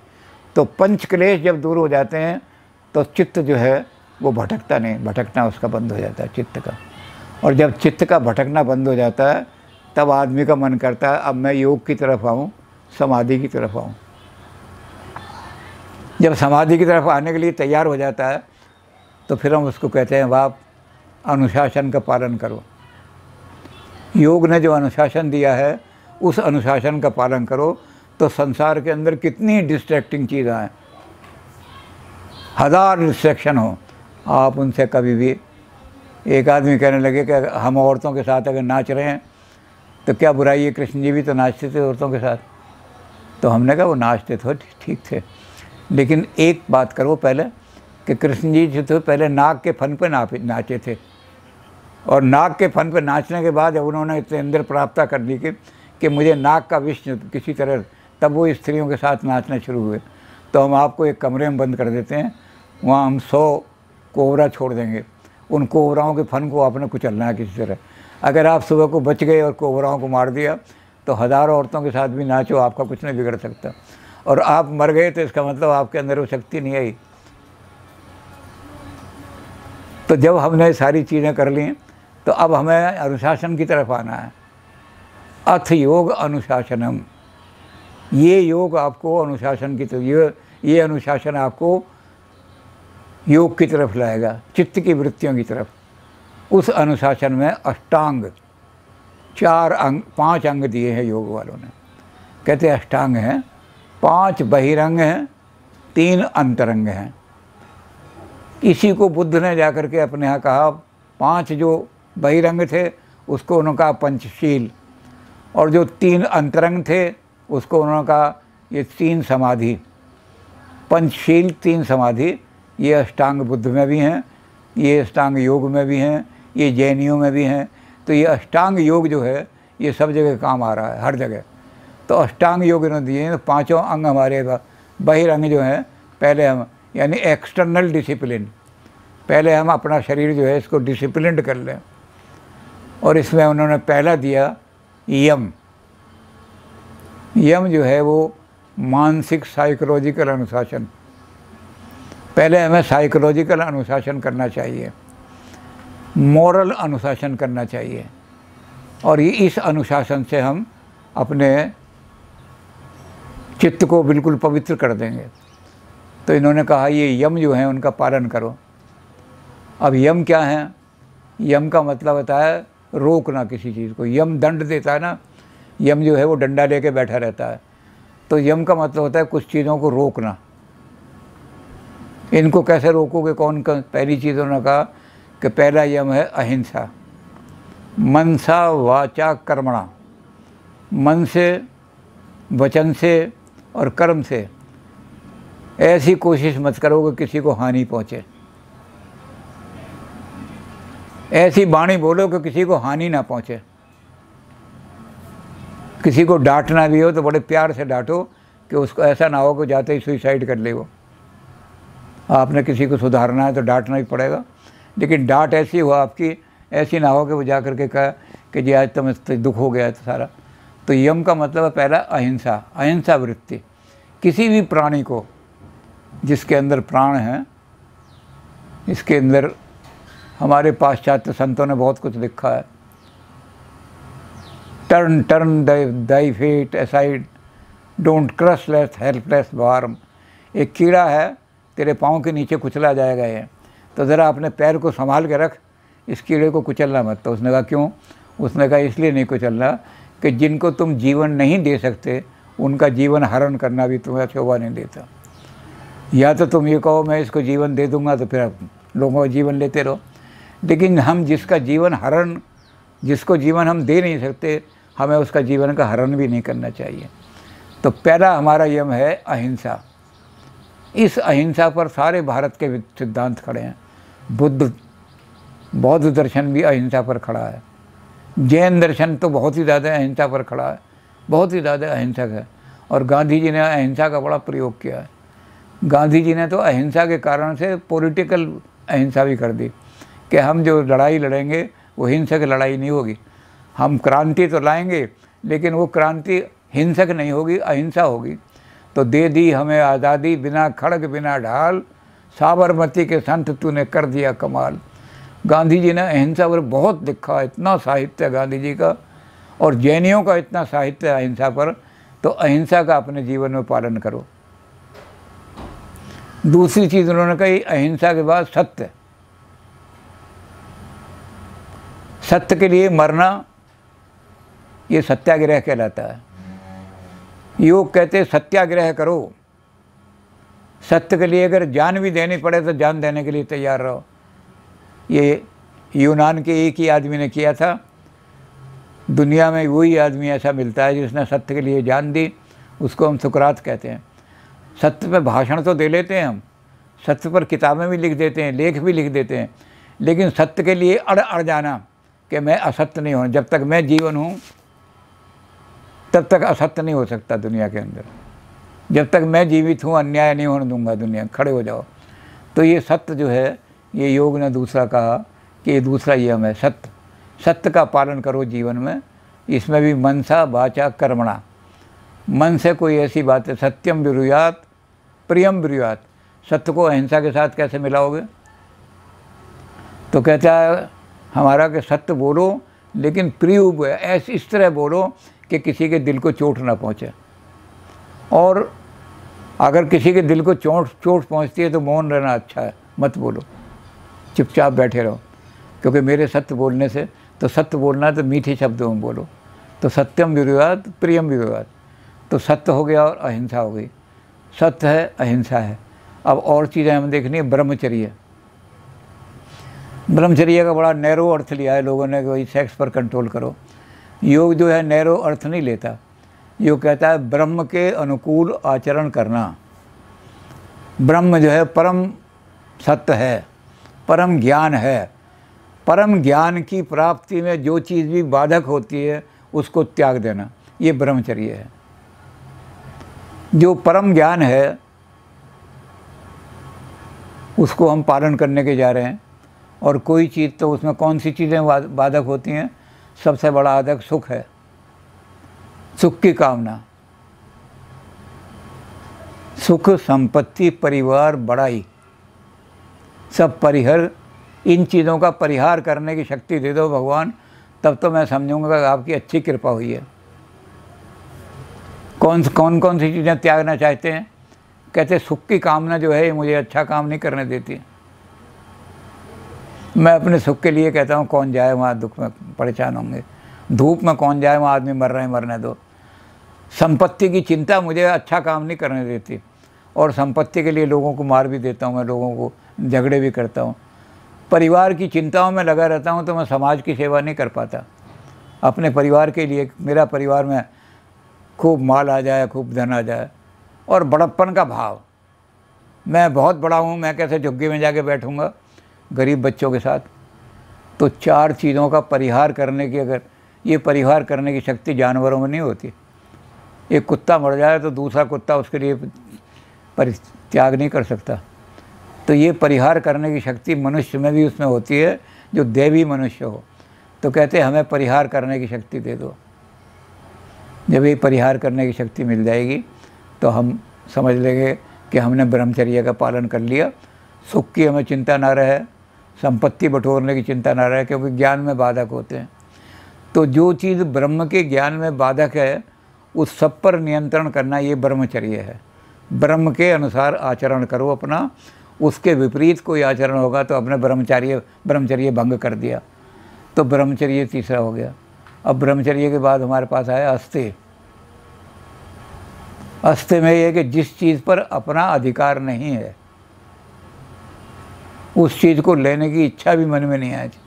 इसमें भी मनसा वाचा कर्मणा, मन में भी अगर मेरा ये भाव आ गया कि इस चीज़ को मैं ले लूँ किसी तरह से, तो इसके लिए हमारे भर्तरी का योग बहुत मशहूर है।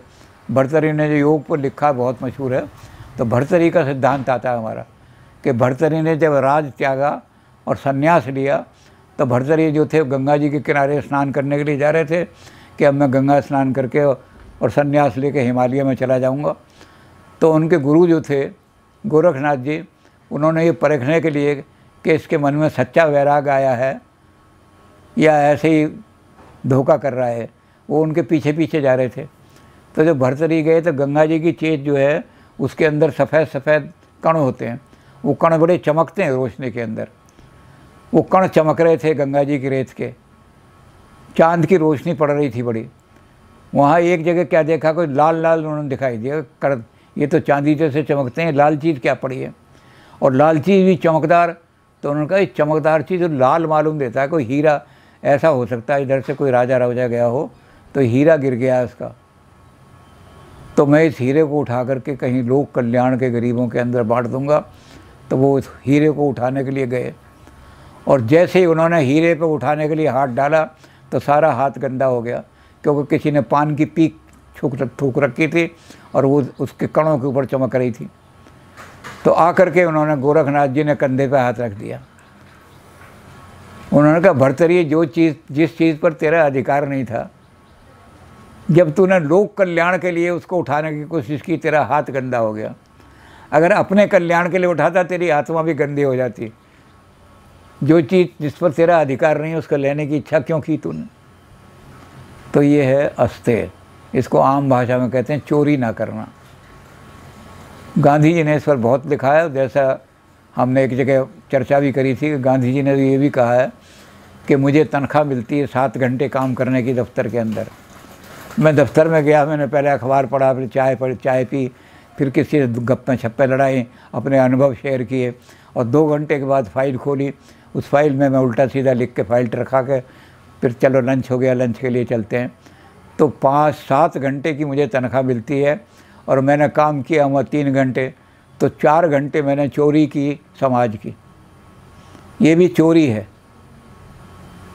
और इस चोरी को कारण से मुझे चोर का वो दंड मिलना चाहिए जो चोर को मिलता है। मेरा इन 7 घंटे पर कोई अधिकार नहीं था, इस पर उसका अधिकार था जो मुझे पेमेंट करता है इसकी। तो मैंने जो अनधिकार चेष्टा करके, तो ऐसे गांधी जी ने बहुत लिखा है अस्ते पर कि कोई चीज़ जिस पर मेरा अधिकार नहीं है उसको लेने की कोशिश ही नहीं करनी चाहिए, मन में भी इच्छा नहीं करनी चाहिए। तो हमारे यहाँ क्या था, पहला जो बड़े बड़े विदेश से आए लोग भारत को देखने के लिए, कहीं मेगास्थनीज आया, कहीं फाइयान आया, अलबैरूनी आया, तो उन्होंने कहा कि भारत में लोग ताले नहीं लगाते घर में। मैंने किसी घर में ताला नहीं देखा लगा हुआ भारत में।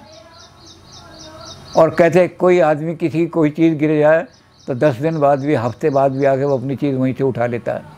तो भारत के अंदर ऐसे लोग हैं जो अस्ते का ऐसा पालन करते हैं कि जो चीज़ मेरी है ही नहीं मैं क्यों लेने की कोशिश करूं। तो ये अस्ते जो है ये यम है, चोरी ना करना। और उसके बाद हमारे पास आता है अपरिग्रह। जैनियों ने अपरिग्रह को बहुत इम्पोर्टेंस दी है। सारी दुनिया में हिंसा किस लिए होती है? परिग्रह के कारण से। परिग्रह का मतलब जो अपनी आवश्यकताएं हैं उनसे भी ज़्यादा मैं जोड़ लूँ। मुझे अगर ये चिंता है कि मेरा काम 4 कमीज़ों से चलता है तो हम 12 कमीज़ें बना करके, तो इस पर भी गांधी जी ने बहुत अस्ते पर लिखा है। गांधी ने कहा मेरा सारा सोशलिज्म, कहीं मैंने मार्क्स से कुछ चोरी नहीं की, मेरा सारा सोशलिज्म भारत के ग्रंथों से निकला है और ये सारा सोशलिज्म परिग्रह पर खड़ा हुआ है। जो परिग्रह करते हैं वो कैपिटलिस्ट शोषण करते हैं, अपरिग्रह वो उतना ही रखो अपने पास। और गांधी जी ने कहा कि हमारे शास्त्र कहते हैं, उपनिषद कहते हैं कि प्रकृति ने इतना दिया है मनुष्य को कि अगर उसको ठीक तरह से उसका भोग करे आदमी तो कोई भूखा नहीं रहेगा।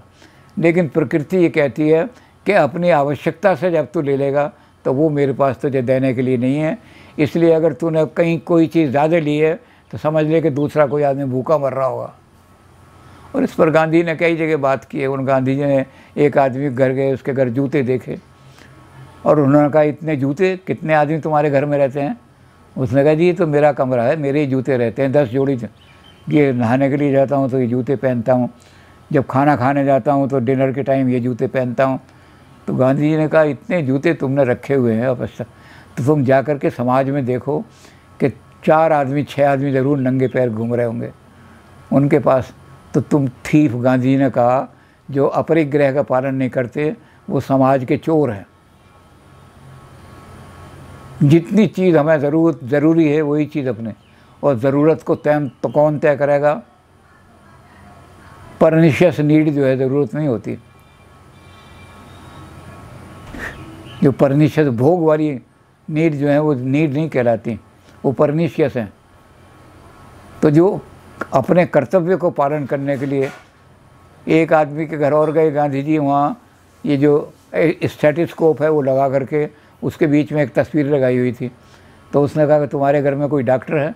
उसने कहा नहीं। कहते ये जो डॉक्टर वाला आ रहा है तो डॉक्टर को चाहिए, तो ज़रूर कोई डॉक्टर ऐसा है जो मरीज़ों को देख नहीं पा रहा, ये आ रहा मरीज़ को देख आओ, तुम्हारी ज़रूरत नहीं है। तुम्हें अपने कर्तव्य के लिए जो चीज़ चाहिए वो अपने घर में रखो, जो तुम्हें कर्तव्य पालन करने के लिए चाहिए उसको अपने घर में ही मत रखो। तो ये 5 जो हैं यम माने हैं योग ने कि यमों का अनुशासन करो। फिर 5 उन्होंने माने नियम। नियम का मतलब नियम पॉजिटिव हैं, ये नेगेटिव थे। और निगम तो पॉजिटिव चीज़ें जो आपने पालन करनी है वो अपने शरीर को ठीक रखने के लिए, अपनी बुद्धि को ठीक रखने के लिए, अपने मन को ठीक रखने के लिए कुछ उन्होंने कहा कि ये पालन करो, ये पॉजिटिव अनुशासन है। तो पहला उन्होंने कहा शौच। Cleanliness is next to godliness. आप भगवान को तो प्राप्त नहीं कर सकते लेकिन क्लीनलीनेस से प्राप्त कर सकते हो। तो शौच का जो अर्थ है कि आंतरिक शौच और बाह्य शौच। ये बाहर वाला शौच जो है शरीर के ऊपर अगर मल जम जाएंगे तो शरीर जो है नष्ट हो जाएगा। ये भगवान का दिया हुआ शरीर है, इस पर आपने थोड़ा भी मैल जमा लिया, गंदगी, इसको ठीक नहीं रखा तो आपको बीमारियां लग जाएंगी। तो आप भगवान के साथ आपने बेईमानी की। तो शरीर को साफ़ रखो, इसमें कोई मैल न किसी तरह का। तो बाह्य शौच है। और आंतरिक शौच, शरीर का आहार ऐसा रखो जो शरीर को अंदर से किसी तरह की, आपको अगर अंदर कब्ज हो गया तब भी बीमारी हो जाएंगी, अगर आपको ज़्यादा दस्त लग गए तब भी बीमारी हो गई। तो इसका मतलब आपने भोजन का संतुलन ठीक नहीं रखा। तो शौच में योग तो कहता है कि आंतरिक और बाह्य शौच दोनों चाहिए, लेकिन आधुनिक विचारक जो हैं इन्होंने शौच का दायरा बहुत बढ़ा दिया जाए। इसमें भी मैं गांधी जी का नाम लेता हूँ। गांधी जी एक आदमी के घर में गए, उसकी बहुत अच्छी कोठी थी और उसकी कोठी में बहुत सफाई थी, बहुत कालीन भी साफ, सब चीज़ें। पर गांधी जी कमरे में बैठे तो गांधी ने कहा कि कहीं से दुर्गंध आ रही है। उसने अपनी नौकरानी को कहा, अरे पीछे वाली खिड़की बंद नहीं करी क्या? शायद कहने लगी जी बंद तो कर दी थी, वो उसके आगे पर्दा नहीं भूल। कहते पर्दा लगा। गांधी ने कहा क्या बात है पीछे? कहने लगी जी पीछे एक तालाब है, उससे दुर्गंध आती है। तो गांधी ने कहा जो दुर्गंध आएगी वे तो शरीर के आपके अंदर कीटाणु जमा करेगी, उस दुर्गंध में कीटाणु होते हैं वो आप शरीर के ऊपर जमेंगे, तो ये पीछे की जो तालाब है इसको भी तो साफ़ करो, जब तो शौच माना जाएगा। तो इसलिए गांधी जी ने पर्यावरण का शौच, आज मोदी जी ने वही गांधी जी से लिया है कि गांधी जी का कंसेप्ट जो है शौच का, कि पर्यावरण की शुद्धि करोगे तब आपकी शुद्धि होगी। अगर पर्यावरण अशुद्ध में रहोगे तो आपके शरीर में से आपने चाहे कितनी कोशिश कर ली बीमारी, तो शौच पहली चीज़ मानी है।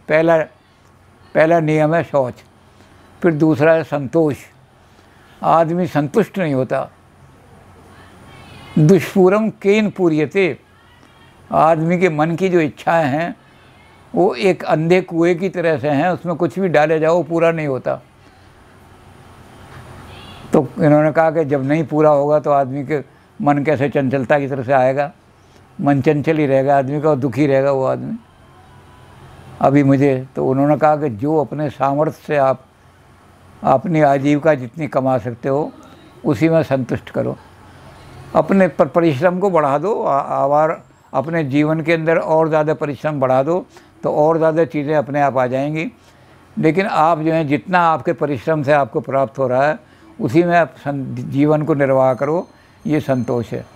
भगवान से ये कहो कि हे भगवान तेरी बहुत कृपा है, रोटी दाल मिल रही है ये बहुत है, आगे और परिश्रम करूँगा तो मक्खन भी मिल जाएगा। तो तीसरी चीज़ उन्होंने दी तप। तप का मतलब है मेहनत करने की शक्ति, सामर्थ्य। एक बहुत अमीर आदमी है, उसको कहो भी आपने ज़रा यहाँ तक जाना है डाकखाने तक, तो वो डाकखाने तक जाएगा नहीं, और गया भी तो 2 जगह बेहोश होकर गिर जाएगा, क्योंकि शरीर में इतना सामर्थ्य नहीं कि धूप सहने का। तो मन को बलि, तन को बलि बना लो ऐसा, सहले सर्दी बरसा घाम, ये तप है। तन के अंदर ऐसी शक्ति पैदा करो कि बारिश का भी सहन कर ले, गर्मी का भी सहन कर ले, सर्दी का भी सहन कर ले, ये तप है। तो तीसरी उन्होंने कहा कि तप जो है ये एक नियम है, शरीर की शक्ति बढ़ाओ, शरीर के अंदर खूब पावर बढ़ाओ जो इन सारी चीज़ों को सहन कर सके, तो तप हो जाएगा। अब चौथी चीज़ उन्होंने दी स्वाध्याय। स्वाध्याय का मतलब अच्छा अध्ययन करो, अच्छी अच्छी किताबें पढ़ो, और अच्छी अच्छी किताबें पढ़ो। इसके बारे में भी हमारे नए आदमी जो हैं राधा कृष्णन जी ने बड़ा अच्छा लिखा है। उन्होंने कहा कि जब आप बाज़ार में जाते हो कि 2000 रुपये की साड़ी अपनी पत्नी के लिए लानी है, तो 2000 का 1% यानी 20 रुपये की किताबें अच्छी अपने बच्चों के लिए भी ले आओ, और एक बच्चों की लाइब्रेरी बना दो। अच्छा साहित्य पढ़ेंगे तो बच्चों को अच्छे संस्कार मिलेंगे, अच्छा साहित्य नहीं पढ़ेंगे तो क्या संस्कार मिलेंगे उनको। तो इसलिए घर में ला करके ऐसी चीज़ें कहीं से भी हों, स्वाध्याय के लिए घर में स्वाध्याय चलता रहे। ये भारतीय परंपरा बहुत पुरानी है, वेद काल से है। वेद काल में कहा गया कि सुबह उठते ही पहले क्या काम करो, पहले ईश्वर का नाम लेने के लिए कोई अच्छा शुद्ध ग्रंथ पढ़ो, रामायण पढ़ो, गीता पढ़ो, उपनिषद पढ़ो, वेद पढ़ो। अगर आप पढ़ने वाले नहीं हो तो किसी पंडित को सुबह ही बुलाओ, वो आकर के कथा सुना जाएगा, और कुछ नहीं है तो सत्यनारायण की कथा सुना जाएगा। लेकिन स्वाध्याय, अच्छा अध्ययन करने से, अच्छी किताबें पढ़ने से सारे परिवार में, सारे समाज में अच्छे संस्कार आएंगे। तो चौथी चीज़ इन्होंने दी स्वाध्याय, और 5वीं चीज़ दी ईश्वर परिनिधान। जो भी कर्म करो वो ये अहंकार नहीं होना चाहिए कि मैंने ये काम किया है, मैंने वो काम किया है। वो कहो ये सब काम ईश्वर की इच्छा से हो रहे हैं, ईश्वर ने मुझे शक्ति दी है तो मैं ये काम कर रहा हूँ। तो ये कहलाता है निष्काम कर्म योग। ये निष्काम कर्म योग है कि मैं अपने कर्म की फल की इच्छा नहीं करूँगा, मैंने ईश्वर की इच्छा से, ईश्वर के लिए, भगवान के लिए ये काम किया है। भगवान ने मुझे शरीर दिया है, इस शरीर से जो भी काम मैं कर सकता हूँ वो सारे काम कर रहा हूँ। लेकिन इसके बदले में, क्योंकि उन्होंने कहा कि ईश्वर की उपासना तिजारत नहीं है, मैं ईश्वर की पूजा इसलिए नहीं कर रहा हूँ कि मुझे कार मिलेगी, भगवान कार देंगे। मैं इसलिए कि भगवान ने मुझे ये शरीर दिया है, इस शरीर से मुझे कुछ अच्छे कर्म करने चाहिए।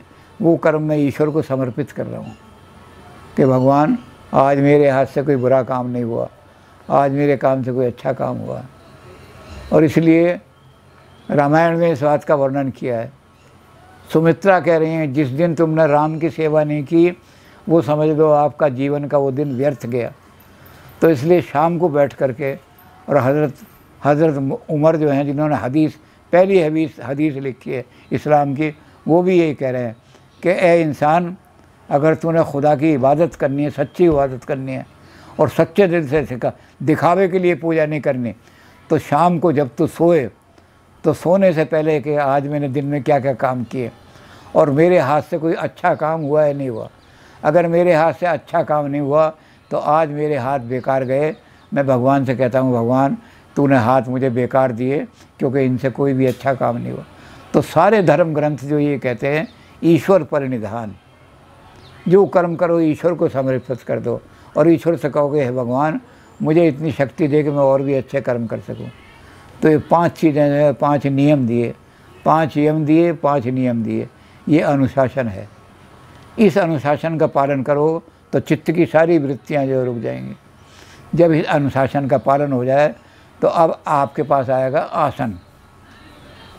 अब ये जो आसन हो रहे हैं ये पतंजलि योग में नहीं है, यानी फिलोसफिकल योग में ये आसन नहीं है। वहाँ आसन की परिभाषा है समाधि के लिए, मेडिटेशन के लिए स्थिर सुखम आसनम।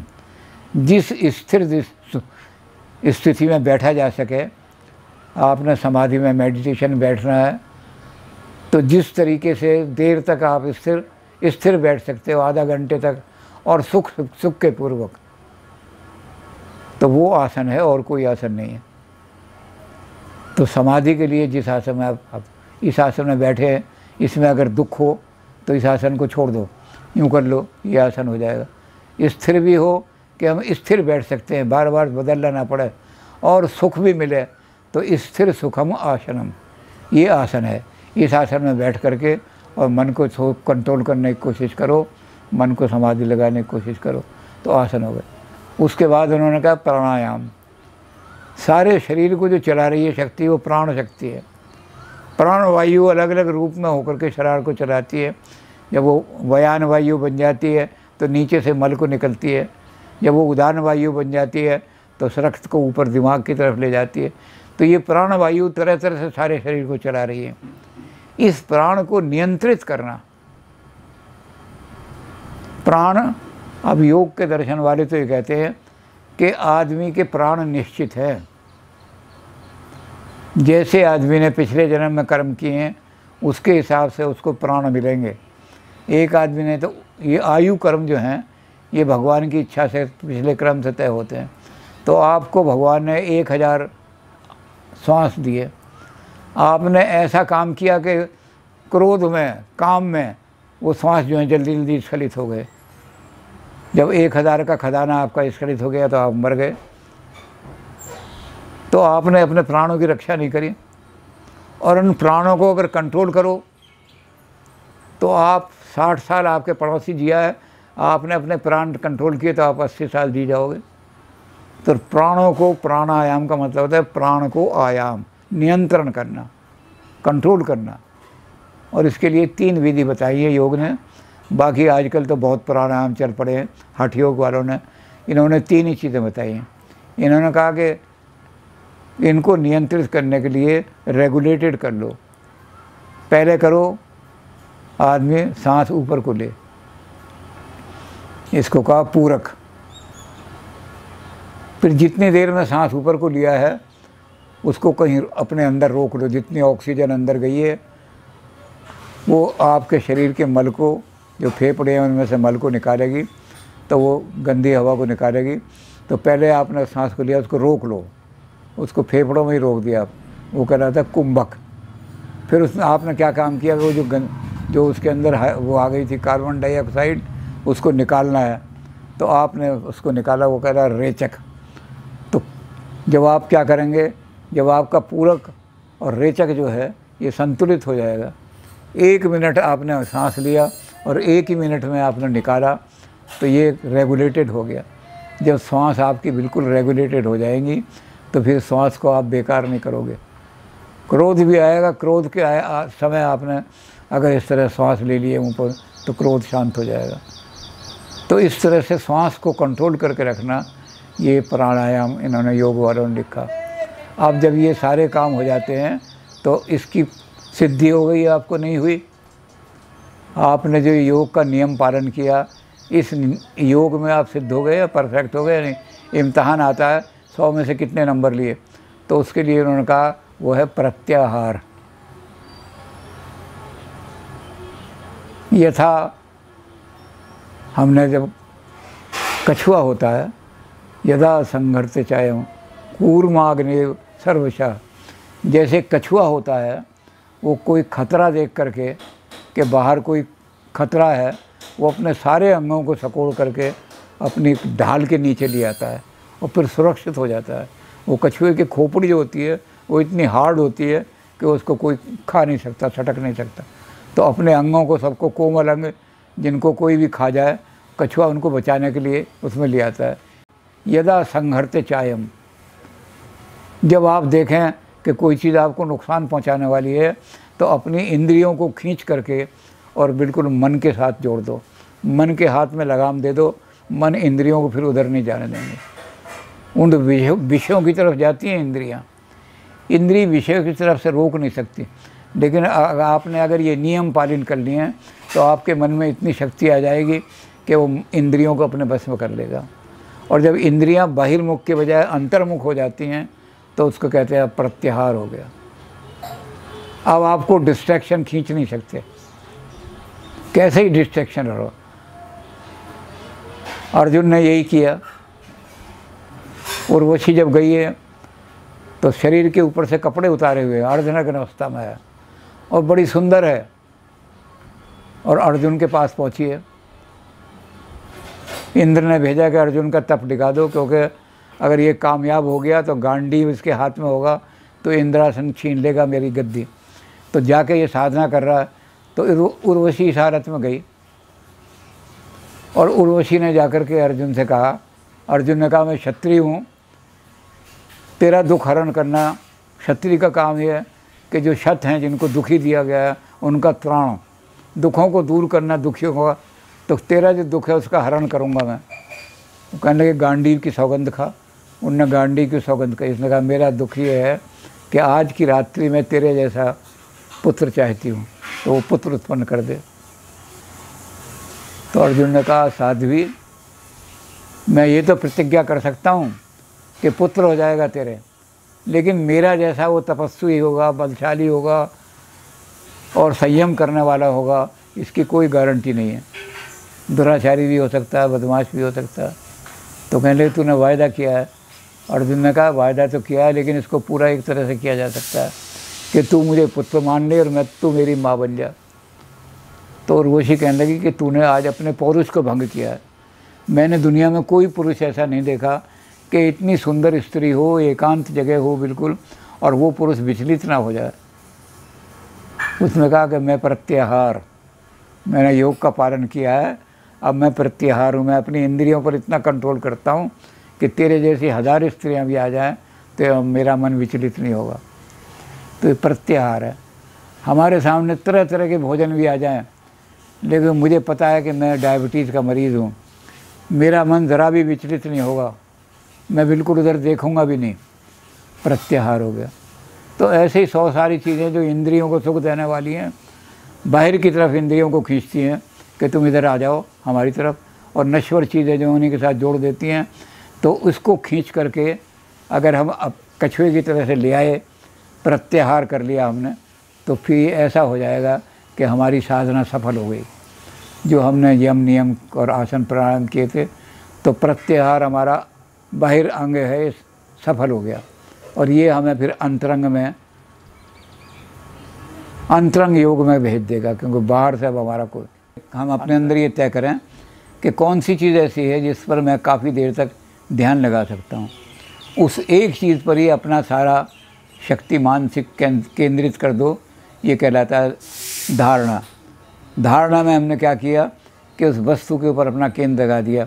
अब उस पर हम उस वस्तु पर ही केंद्र करेंगे, किसी और दूसरी चीज़ की तरफ नहीं जाएंगे।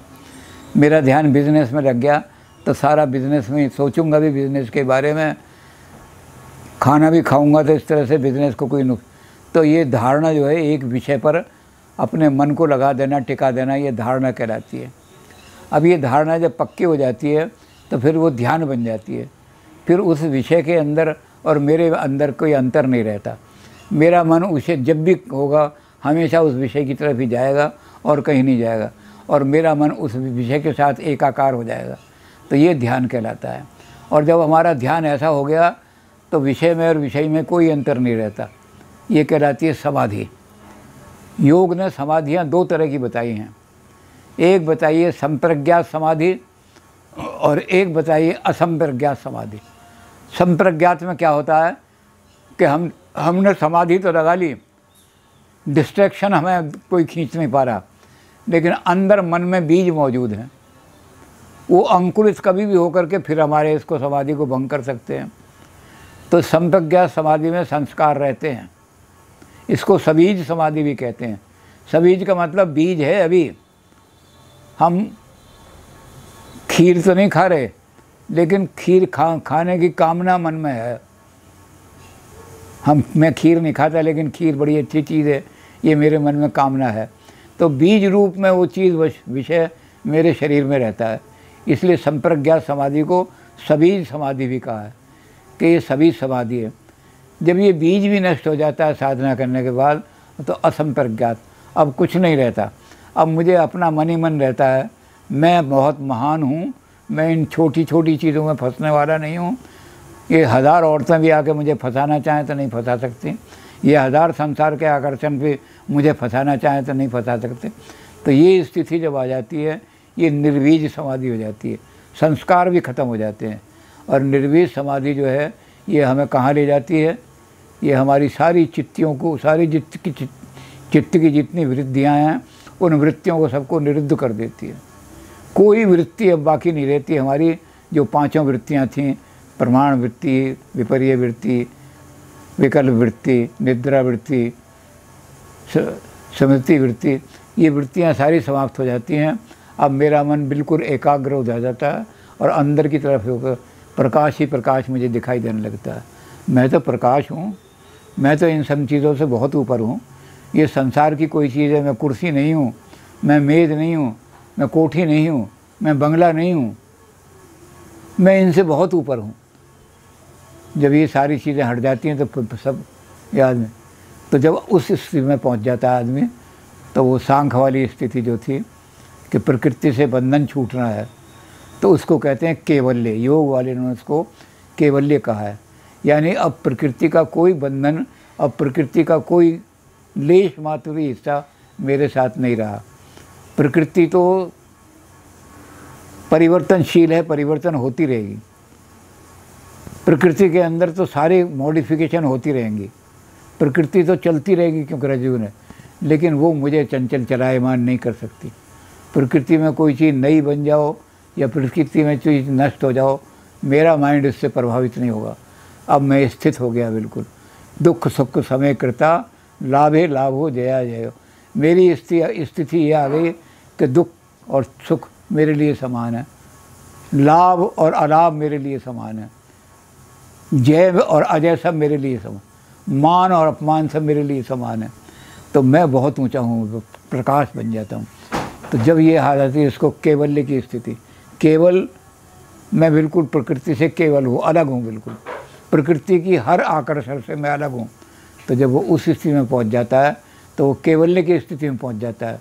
और वो जो केवल्य की स्थिति में पहुँच करके पुरुष जो है अपने असली स्वरूप में स्थित हो जाता है। मेरा असली स्वरूप तो प्रकाश है, मेरा असली स्वरूप तो चैतन्य है। मैं कोई चेतनाशील वस्तु नहीं हूँ, बल्कि मैं चेतना हूँ, प्योर कॉन्शियसनेस हूँ मैं। और जब आदमी प्योर कॉन्शियसनेस बन जाता है उसको अन्य जो दर्शन है उन्होंने, उन दर्शनों ने उसको मोक्ष कहा है, मुक्ति कहा है। योग वालों ने उसको कहा है कि वो कैवल्य की स्थिति में पहुंच जाता है। तो ये कैवल्य जो है योग का अंतिम, योग के 4 भाग हैं। पहला भाग है समाधि पाद, दूसरा भाग है साधन पाद, तीसरा भाग है विभूति पाद, चौथा पाद है कैवल्य पाद। जब आदमी कैवल्य की तरफ बढ़ने लगता है तो विभूतियाँ आ जाती हैं। आदमी को भटकाने के लिए, आदमी को कि आदमी उधर न जाए, इधर रह जाए, तो विभूतियाँ उसको आकर के प्रलोभन देने लगती हैं। यानी वो ऐसी शक्ति आती हैं जिनको विभूति, एक व्यक्ति ऐसी है, एक शक्ति ऐसी है कि आदमी अणिमा अपने आप को छोटे से छोटा बना सकता है। हनुमान जी ने मच्छर बना लिया। एक लघिमा आती है जो ऐसी आती है आदमी विशाल बनना चाहे। एक ऐसी आती है जो पराक्रम में बनना चाहे कि जिस चीज़ को मैं तो ऐसी सिद्धियां आकर के आदमी को भटकाने लगती हैं। तो जो कच्चे योगियाँ भी योग की पहली अवस्था में वो सिद्धियों में ही भटक के जाते हैं और उन सिद्धियों के आधार पर संसार को चमत्कार दिखाने लगते हैं। वो चमत्कार दिखा कर संसार को प्रलोभन दे करके अपनी तरफ खींचने लगते हैं। तो ऐसे लोग योग भ्रष्ट कहलाते हैं। इनको मोक्ष नहीं मिलती, इनको सिद्धियां मिल जाती हैं और सिद्धियां इनको इसी संसार से बांधे रखती हैं। तो जो आदमी इन अनुशासन में पूरा उतरता है वो इन सिद्धियों से परा चले जाता है। वो कहता है ये सिद्धियां भी मुझे आकर्षित नहीं कर सकती, ये सिद्धियां भी मुझे, ये शक्तियां तो मैंने इकट्ठी की लेकिन ये शक्तियां मुझे संसार से नहीं बांध सकती, क्योंकि मैं तो कैवल्य हूँ। केवल्य में तो यूनिक, इस संसार की किसी चीज़ से मेरी कंपैरिजन नहीं की जा सकती। I am unique. और यूनिक में क्या हूँ कि मैं प्योर प्रकाश हूँ, मैं प्योर चेतना हूँ। तो जब ये प्योर चेतना बन जाती है तो पुरुष अपने स्वरूप को बांध लेता है। अब सांख्य में और योग में थोड़ा सा अंतर ये आ जाता है कि सांख्य ईश्वरवादी नहीं है। प्रकृति से सारी सृष्टि पैदा हो रही है और पुरुष के सानिध्य में आने से पुरुष का सानिध्य हुआ और जहाँ सानिध्य टूटा सब प्रकृति में समा जाएंगे, प्रलय हो जाएगी। तो ईश्वर की कोई आवश्यकता नहीं है। प्रकृति के अंदर सब चीज़ें मौजूद हैं, वो पुरुष के सानिध्य में प्रकाश में आती जाती हैं। उसको कहते हैं अव्यक्त व्यक्त हो गया सारा का सारा। लेकिन योग ने ईश्वर को माना है। योग में और सांख्य में केवल इतना ही अंतर है कि योग ईश्वरवादी है। योग ने नाम बदल दिया ईश्वर का। सांख्य ने कहा पुरुष जो है वो परम चेतन है, सांख्य ने कह दिया पुरुष विशेष। एक पुरुष ऐसा है जो इन सारे दूसरे अनेक पुरुष हैं, इन अनेक पुरुष में एक दोष है। ये भोगता है क्योंकि इन्होंने प्रकृति को भोगा है, इसलिए ये अपने भोग के कारण से बंधन में फंस सकते हैं। दोबारा इनका जन्म भी हो सकता है अगर इन्होंने निष्काम भाव से नहीं भोगा किसी सकाम। लेकिन एक पुरुष ऐसा है जो भोग से बहुत ऊपर है, जिसको कोई भोग है तो वो भी गुणातीत, निर्गुण है, बिल्कुल वो निराकार है, लेकिन वो भोग में नहीं बनता कहीं भी। वो है पुरुष विशेष। उस पुरुष विशेष को योग ने कहा कि वो पुरुष विशेष ही ईश्वर है। और ईश्वर परिनिधान में उन्होंने कहा कि उसी पुरुष विशेष को अपने सारे कर्म समर्पित कर दो, तब भी आप कर्म के बंधन से छूट जाओगे, आपको बार बार जन्म नहीं लेना पड़ेगा। तो सांख्य और योग मिल करके एक पूरा सिस्टम मिल जाते हैं। सांख्य थ्योरी है, योग अनुशासन है। योग ने कहीं अपने आप को जिज्ञासा नहीं कहा कि थ्योरी है। थ्योरिटिकल नॉलेज योग की नॉलेज नहीं है।